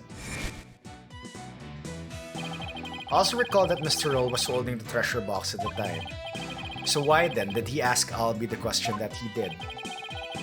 That is a bit peculiar, isn't it? Not at all, Your Majesty. Not once you realize that. By the time Mr. Roll got to the treasure room, the treasure box was already empty. I beg your pardon? Mr. Roll suspected that Albie had gotten to it first, which is why he confronted Albie when he ran into the boy on the stairs. But how would the victim have known the treasure box is empty? He didn't have any way of opening it. It was already open. Once a year, the victim had the duty of carrying the treasure box to the palace. He was so proud when he was put in charge of guarding the treasure box. He even got to carry the box to the palace for the New Year's rite. He would have been able to tell by the weight when he lifted it that the box was empty. Ah, I see. Yes, I suppose he would have been able to tell, wouldn't he? Mr. Roll most likely decided to at least steal the empty box. It's an important historical artifact in and of itself, after all. Gah, but what's your point, Mr. Wright? What does any of this have to do with Mr. Understandin? My point is this. It gave Mr. Understandin a motive to murder the victim. A motive? Mr. Understandin, keeping the treasure safe is one of your duties, isn't it? So if anyone had found out that the treasure was missing, you would have been accused of incompetence. From the moment Mr. Roll discovered that the treasure was gone, his fate was sealed. Because you decided then that he had to be silenced forever. But that's absurd!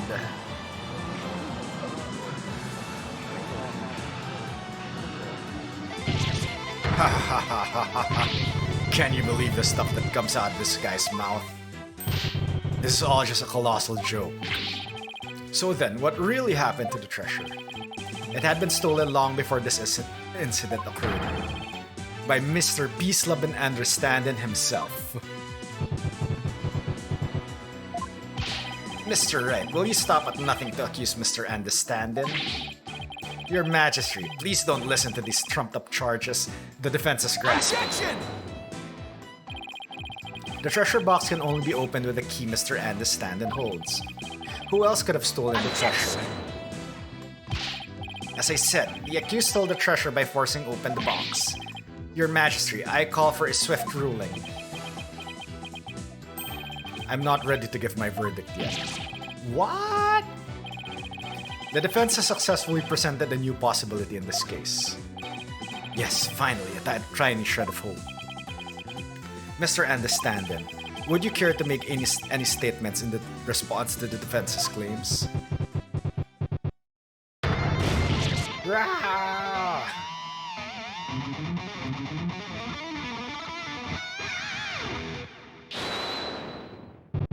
This is all bull. My noggin's rage cage and is ready to explode, baby.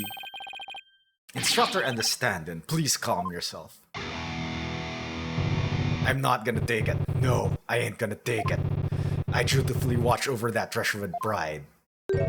And now I'm getting accused of stealing it. This lawyer is a lying scumbag. Eep. You better believe I got something to say. Open up your ear holes, sheeple. Let's rock! Death to the lying lawyer! Oh my god. I can't do that metal voice.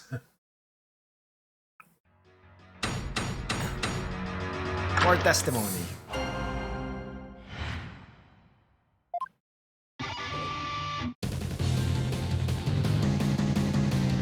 Steal the Founders or me, I did it. This lying lawyer's insults no limit.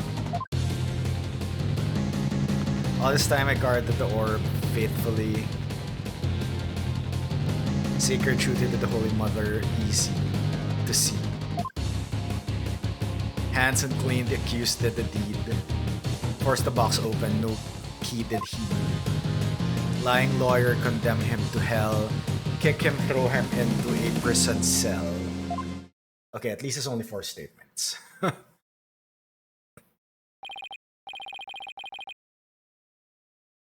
Alright, now we've heard from both sides. Either the treasure box was forced open by the accused as the witness claims, or Mr. Understanding opened it, as the defense claims. Defense, this is your last chance to cross-examine the witness. Yes, Your Majesty. If you are unable to prove your assertions by the end of this cross-examination, then the DC Act will come into play and both you and the accused will lose your lives. I understand. Life or death, it all comes down to this. Mr. Wright, don't worry, Albie. I'm here to defend you. I promise it'll be alright. Thank you. I believe in you, Mr. Wright. I know you can win this for us. And after we win, we can go see Miss Maya together. It's a deal. I can't all be down. I have to win this trial. Somehow I have to prove that only Understanding could have stolen the treasure. Do your worst, lawyer trash. This is your requiem. The last song you'll ever hear on this mortal coil.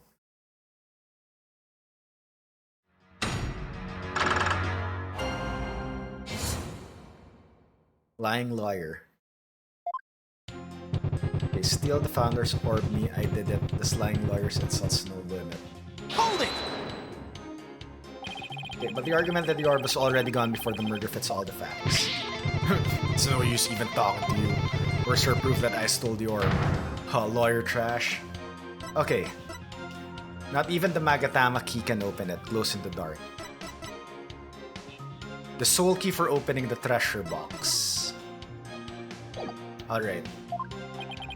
He's right, I don't have any proof yet, but I'll find some.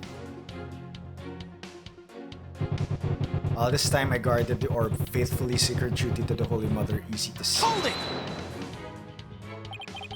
Your sacred duty, huh? The problem with that is that I don't think you really are a true believer. Why, you... How dare you question my faith? It's downright insulting.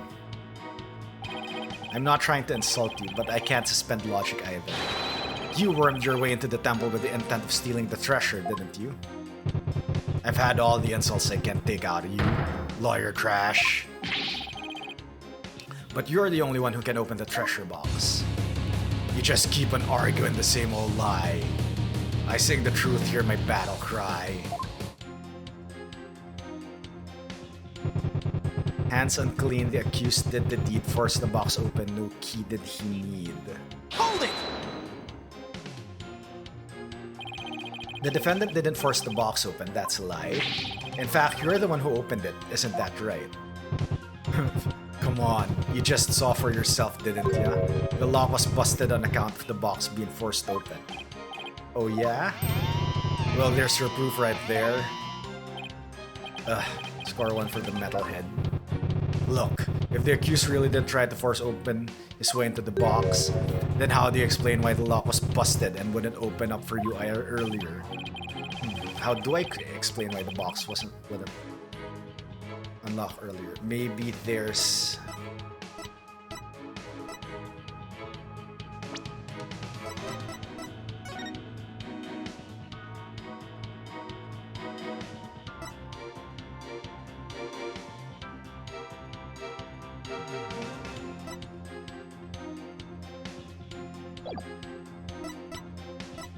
Okay, I noticed like that the Magatama shape of that is different from this one. Maybe there's a different key. I'd like to suggest that a different key is required to open it. A different key? To open the box? As we saw earlier, the box wouldn't open with Mr. Understanding's key. Which means that a different key, the true key, must exist. Ha ha ha, are you kidding me? Of course not. You couldn't prove that it doesn't exist. Just calm down a second and think about it, lawyer man. Why in the world would I bring a fake key here with me? Why would you ask? Well, because... Well, I guess you got me there. So there must be another way to open it. Looks like that babbling brook you call a mouth is right up at the source defense. Darn, I messed that one up. Witness, please continue with your testimony. Lying lawyer, condemn him to hell, kick him, throw him into a prison cell. Hold it! Alright. let's just press that third statement. I'm not the one who will be going to jail, Mr. Understanding. You are. You think so, huh? Hey, what do you think, people? It's not just me this lawyer's putting down. He's insulting Kurainism and the Kuranese people too. If he thinks he can get away with that, he's got another thing coming. Right, people?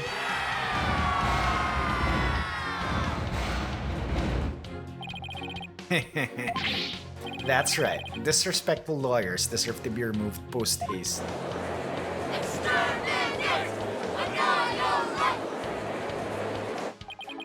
Yikes, the gallery's getting really whipped up over this. You're going to jail, you, not me. If you don't believe me, just wait and see. It's late, no forgiveness for you, not for me, the judge or her holiness too. You'll rue the day you set foot in this court. To the gallows lawyer, you will report. This set my last chance. The thing is, even though our lives are on the line, I feel strangely calm. I think it's because I know as a lawyer, I just have to do what I do best. All I have to do is believe in my clients and Albie's innocence. Okay. Hold it! Alright, there must be another way.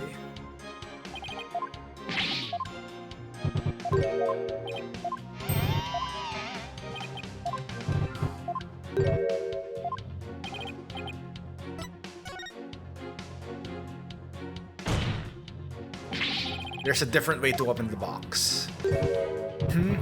What are you talking about? There's a secret trick to opening it to protect its contents from being stolen. And you're the only one who knows how this works, isn't that right? Are you for real? You've been watching too many movies, lawyer man. Ah, so you're one of those tourists. Honestly, Mr. Wright, did you come expecting magic and mystery around every corner? I'll have you know, defense, the kingdom of Kura Ian is not sort of fantasy fun land. Ugh. So I don't have any real grounds to make that assertion. And yet... Oh yeah, I feel another song coming on. Okay, the real method to open the lock, you say? Delusional man, there ain't no other way. Ah, new verse. Please do add it to your testimony. Okay. Alright. So this is gonna be added.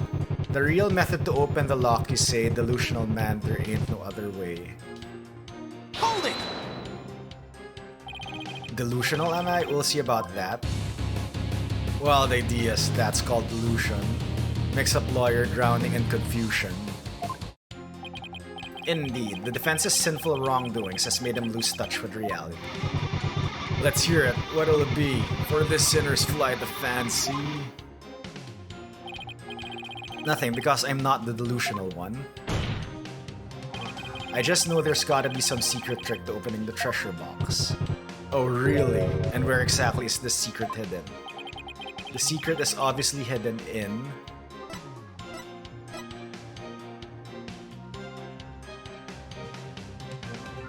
If there's only one key...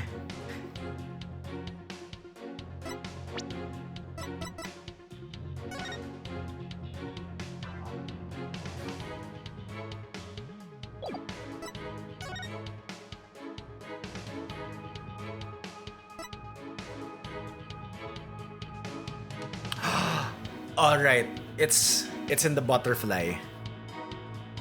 It's in the butterfly. I think you have to like overlay the key. Overlay the key in the butterfly. Because I think this matches the butterfly's shape. Right?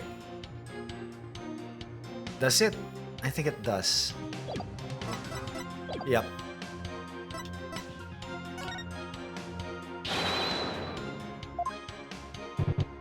Treasure box, and where in the box is the secret exactly? Well, it's... I hadn't thought of that far ahead. It's the carvings, there's definitely something on there. Are you sure? You're sounding a little desperate, defense. Desperate? Not at all, your majesty. The carvings the accused snuck in to see, even though it's forbidden, I might add. Witness, can you tell anything about these carvings on the box? Of course, as head monk, I know all about them. The carpets depict a Kuranese butterfly as it carries a soul to the Twilight Realm.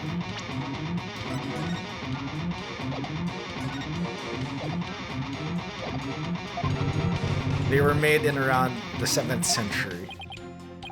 I see. Could you please add that information to your testimony? Alright. Wow.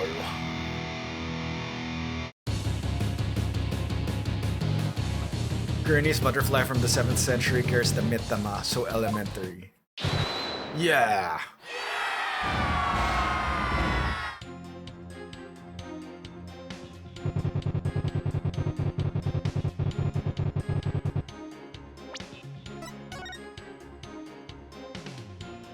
Alright, I think that's it. So when the butterfly embraces the mitama, the favor of the orb is bestowed. So I think you have to overlay this key into the butterfly. Hold it! I believe this butterfly design conceals some sort of secret. Oh yeah? Why don't you check it out for yourself then? Huh? What's with the smug look on his face? I think I'll just do that, Your Majesty, if I could.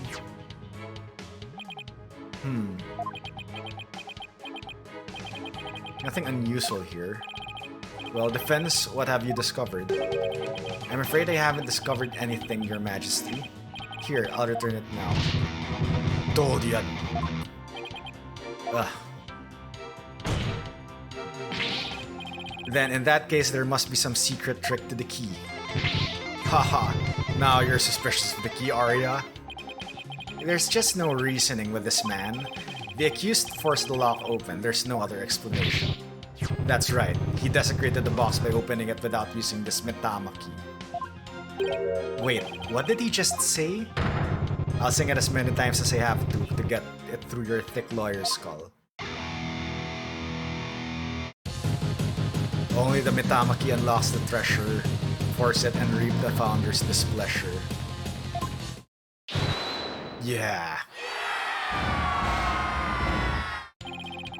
For the forgetful defense's sake, could you please add that to your testimony? Oh, so you like this little number better, do ya? Let's see, should I have him swap in the statement?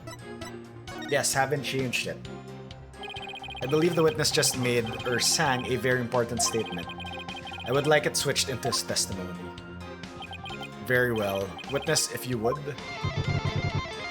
If I have to, carve it into your brain, lawyer, man.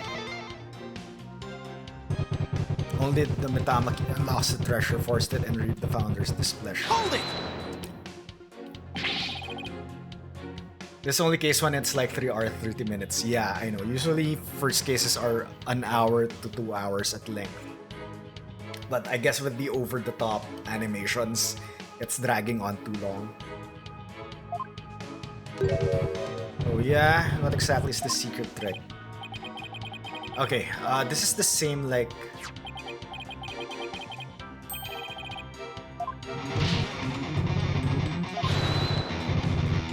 Okay.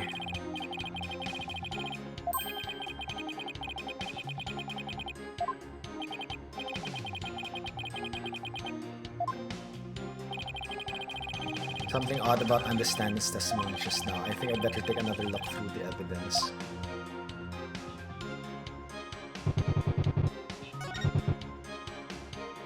Okay.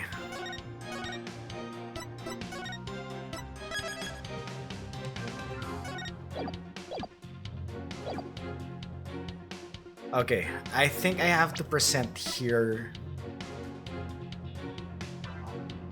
Objection! Damn it! I think it's the key I have to present here.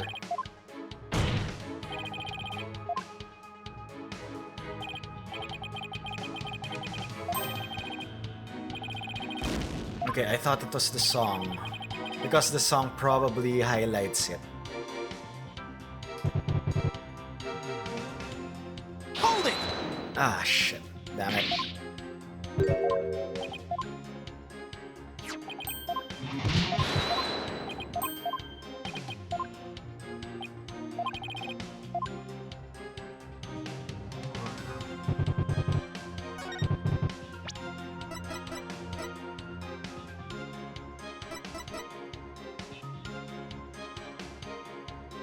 Objection! Okay, there we go. Just a minute, Mr. Understanding. You just called your key the Mitama key, didn't you? Ah. But didn't you originally say it was called the Magatama key? Gah! The Mitama key? What's that? I don't know, Your Majesty, but apparently, it's a rather crucial question.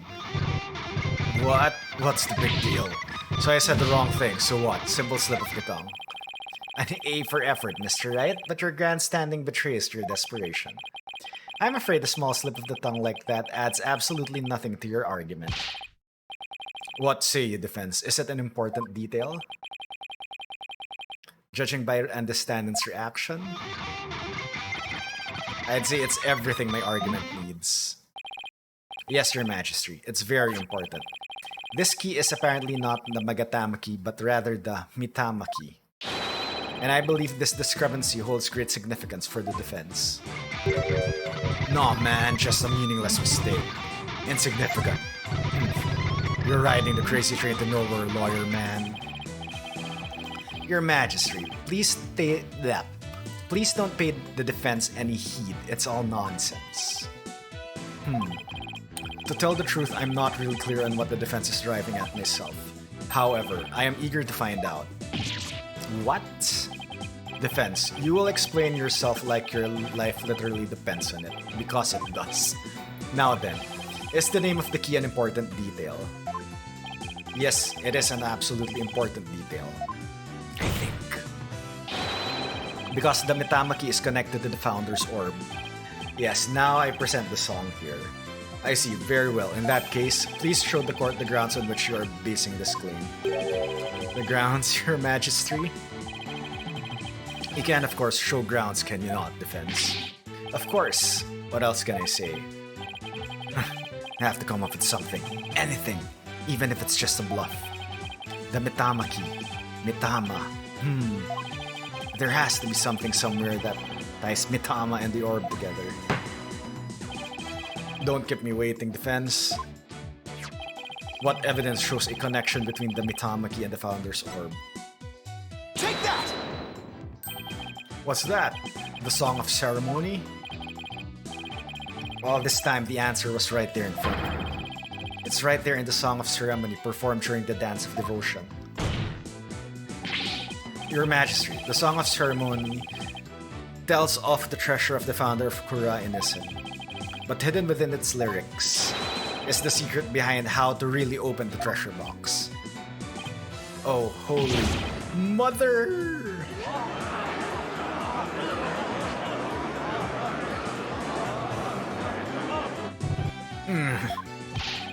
But how can that be, defense? The Song of Ceremony contains the following lyrics. When the butterfly embraces the Mitama, the favor of the orb is bestowed. I believe the Mitama here refers to the Mitama key. Well, yes, it is the same word, but that doesn't mean. We've been calling this key the Magatama key, and that is why I inserted the key into the lock with the Magatama design on it. But that is obviously not the right way to use it. And I suppose you know the right way? I do, Your Majesty. To use the key properly, you first have to flip it horizontally. Oh my god.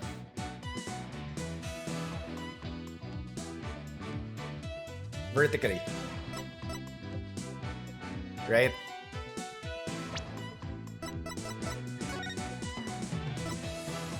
Yep, vertically.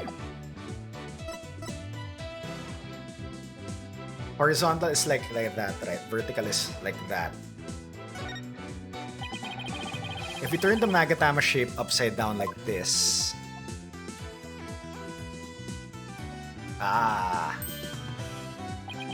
it becomes the Kura Ini symbol of the soul. In other words, a Mitama. Oh my, you're absolutely right. But now what? What do you do with it? It's too big to fit into the lock that way. Oh, I knew he was just bluffing.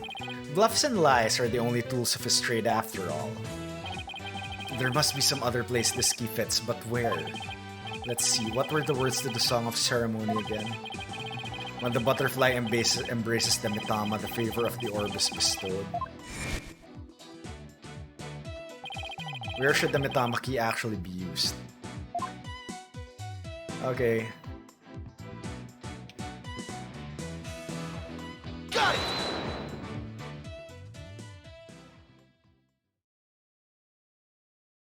Oh, holy crap.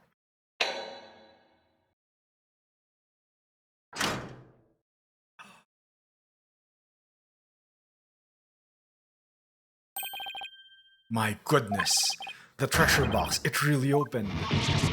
No way, man. What? No!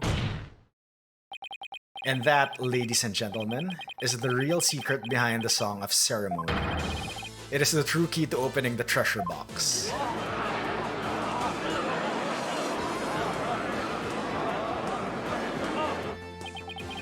It's all over, Mr. Payne. How so?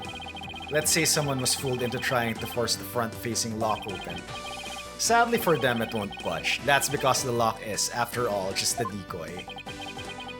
Then what you're saying is, neither the victim nor the defendant would have been able to open the box. They therefore had no way of stealing the treasure. The only one who could have stolen it is the one man who knew about the Mitama key. Peace, love, and understanding. But I'm not done yet. Please recall the scene of the crime. On the floor by Mr. Roll's body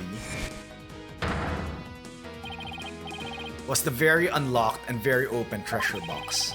Only someone who knew how to open the box could have left it in that state.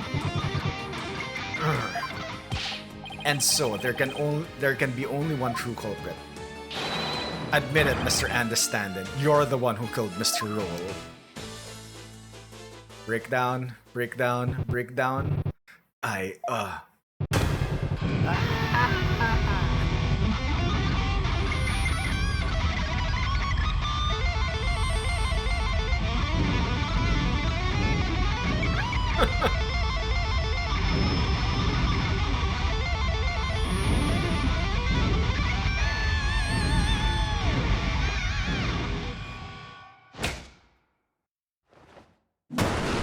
Oh. Rage stage.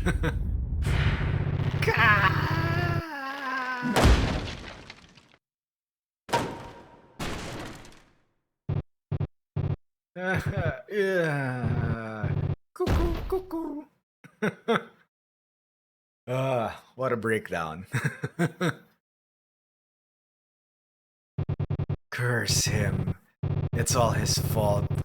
Why'd he have to try and steal the treasure? Why'd I have to spot him with that box on my way to the storeroom after the morning dance? It's his fault that I had to cause that blackout and clock him good.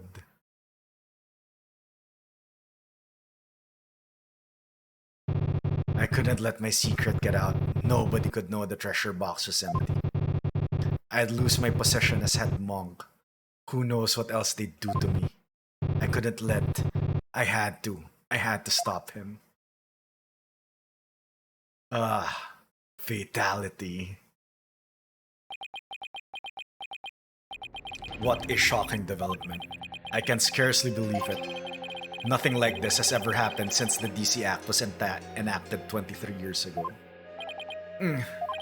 No, my perfect, unblemished record destroyed.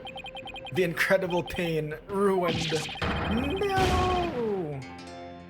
Is your hair gonna fall off as well? Yep, you're bald.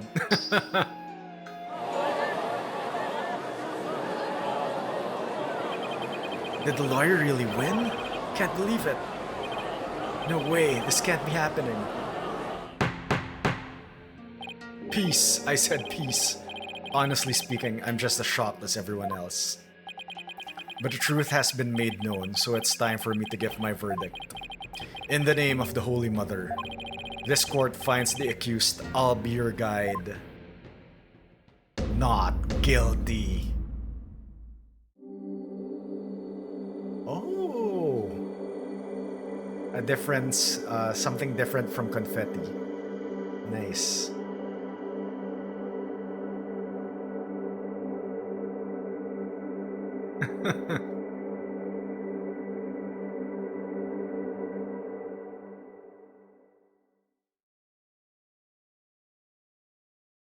Nice. April 24, 1:36 p.m. High Court of Kurain. Accused lobby. There's still quite a commotion. The people from the galleries showed no signs of clearing out. Can't believe it, not guilty. I'm still in shock. Can you believe that guy? I can feel everybody's eyes on me. This can't be happening. It's impossible. Oh, Holy Mother, preserve us. I've never been in a defendant lobby quite this uncomfortable. Mr. Wright! Oh, Albie. Thank you. Thank you so much for what you did to me. I'm just glad it turned out okay. It was touch and go there for a while. I'm really sorry, Mr. Wright. I had a really hard time trusting you at first. That's okay, Albie. I know how unpopular lawyers are in this country. But how did it ever get this way in the first place? Allow me to explain. At least I wish I could explain. But I don't really know why. I never even questioned it before today. By the time I was born, all the lawyers were already gone. As far back as I can remember, verdicts have been based on her benevolence's insights. Right, Rafa, the royal priestess. You would imply that the trials of this country are unfair? Do explain, outsider. How verdicts founded on truths imparted by the very souls of the dead lack impartiality. For her part, I'm sure she really believes in what she says, but even with her benevolence as divination seances, lawyers are still necessary. Without proper defense, people could easily wind up receiving wrongful convictions. Mr. Wright, shh! Huh? Don't say that so loud. People might think you're a rebel. You could be arrested. A rebel? That's right. One of those people going against our queen and the court system. No way you missed the end. It was not guilty. Oh, hello, what's this? They call themselves the Defiant Dragons, and they're led by a scary guy named Dirk. Oh, that's the Dirk who was mentioned earlier. They'll do anything to overthrow her eminence, even commit crimes. Dirk, I remember people in the gallery mentioning that name. Did you catch the guy? It was with the key. So this key had to be turned upside down in order to open the box, which was you lay the key over the butterfly. And since Rocker guy was the only one who had the key, he was the only one who could open the box. But you're not scary like that Dirk guy. Pardon the intrusion. Pardon the intrusion. Phew, yeah, you. I want to talk to you, see? Flight, is it? Right, sir. Phoenix Wright. And you are? I'm the Kurainese Minister of Justice. The name's Inga Karkul Kurain. Inga Karkul Kurain. I oversee the whole legal shebang. I was watching that three-ring circus and there she... You were? Wow, the Minister of Justice. So he's in charge of the entire court system, Defense Culpability Act and all. So that was literally it, Lamau. If I stayed a minute, I'd have seen. I saw when you opened the box. Yeah. So that was basically the argument. Since he was the only one who had that key, he knew how to open the box. Minister Inga, how are you, sir? Run along, Mini-Monk. Grown-ups are talking here. Yes, sir. Very sorry, sir. May I help you with something? Just wanted a good look at you. Guys like you aren't exactly a dime a dozen around here. Huh. Well then. He's eyeing me like I'm some kind of exotic creature in a cage. Oh yeah, might as well share this little morsel with you. Turns out Roll was a seasoned thief, a repeat offender. She had my men look into it and they found all the booty he'd pilfered right there in his digs. But he seems such like a nice man. Why? Mr. Roll, why? Guess she was doing it all for the family. What a mook. A mook? How can you say that? Guess that kind of sob story gets you common folk all misty-eyed, huh? Anyway, another thing. I had my men check out that and the stand-in fella too. He wasn't the one with the sticky fingers. It's the insurgents. What? They put the squeeze on our head monk, apparently. So he gave up the Founder's Orb and tried to keep it hush-hush. Wow, I see. Thank you for letting me know. Yeah, Shay White. That was a cute little number you pulled up in my courtroom today, wasn't it? First not guilty ruling in 23 years. You're making waves, she, stirring the pot. Catch my drift? Oh, well, yikes. I'm in it for now. But thanks to that song and dance, we know our precious national treasure got nicked. So I'm gonna call it a wash and let it slide this time. But all I did was defend the accused. You do best to read between the lines here, chump. You're standing on thin ice, shishi. Get my drift? Even a dirty, no-good Nick Punk knows to cash in his chips before the house steps in. Do us both a favor and keep an eye on the path you're walking down. You never know whose toes you might be stepping on. This ain't your turf, buddy. Never forget whose soil it is you're standing on. Yikes, he was kind of scary, wasn't he? Yeah, well, no use in worrying about it. We have more important things to think about. Such as, when can we continue the sightseeing tour? Tour? Oh, anytime, sir. We still have plenty of time until Miss Maya's training ends. And there are still lots more temples to see, and all kinds of local foods to eat. I can show you the natural beauty of the area and the waterfalls used for training, and I'm showing you the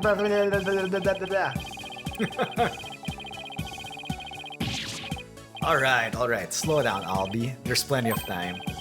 And when we're done with all of that, we can go see Miss Maya together. Yeah, you bet. Maya. I wonder how she's doing. Hope she's okay. The end. Hopefully. Cutscene. Cutscene. Oh god, alright. So, how about that not guilty, Dirk? I heard.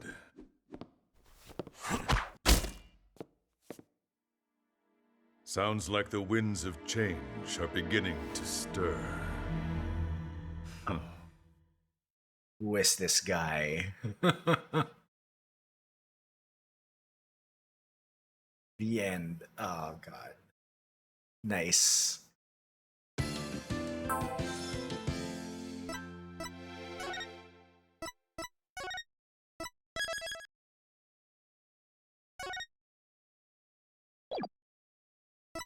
Alright, continued on to the next episode.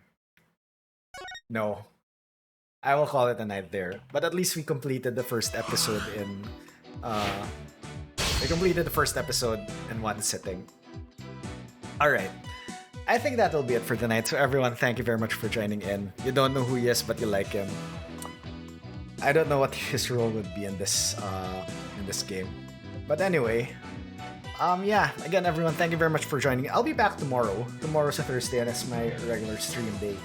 So, we'll be continuing this. We'll probably start episode 2, and as we all know, as the episodes progress, it's gonna be longer, so yep. Alright, so let us find someone to raid. Who is online at this point? Okay, let me just refresh. Is anyone else playing Ace Attorney? That's English. Because most of the people are like either Japanese or Korean. So, who else is on tonight?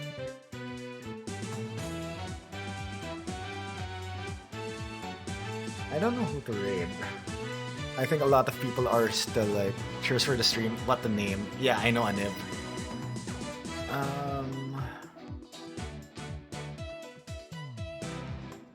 Okay, is anyone playing?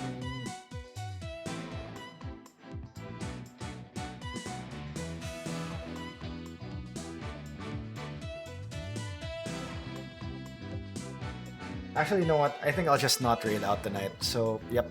I think we'll end it here. Wait. Shoot.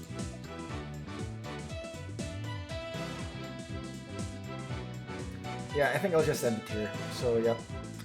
Anyway, everyone, thank you very much. Don't forget the socials. Yep. Please do check out YouTube. I do daily uploads, whether it's a short or an edited video. So yeah, please do check that out. Anyway, everyone, I'll end it here. I won't be reading out. Thank you very much. Have a great rest of your day, rest of your night, and I will see you all next time. Bye.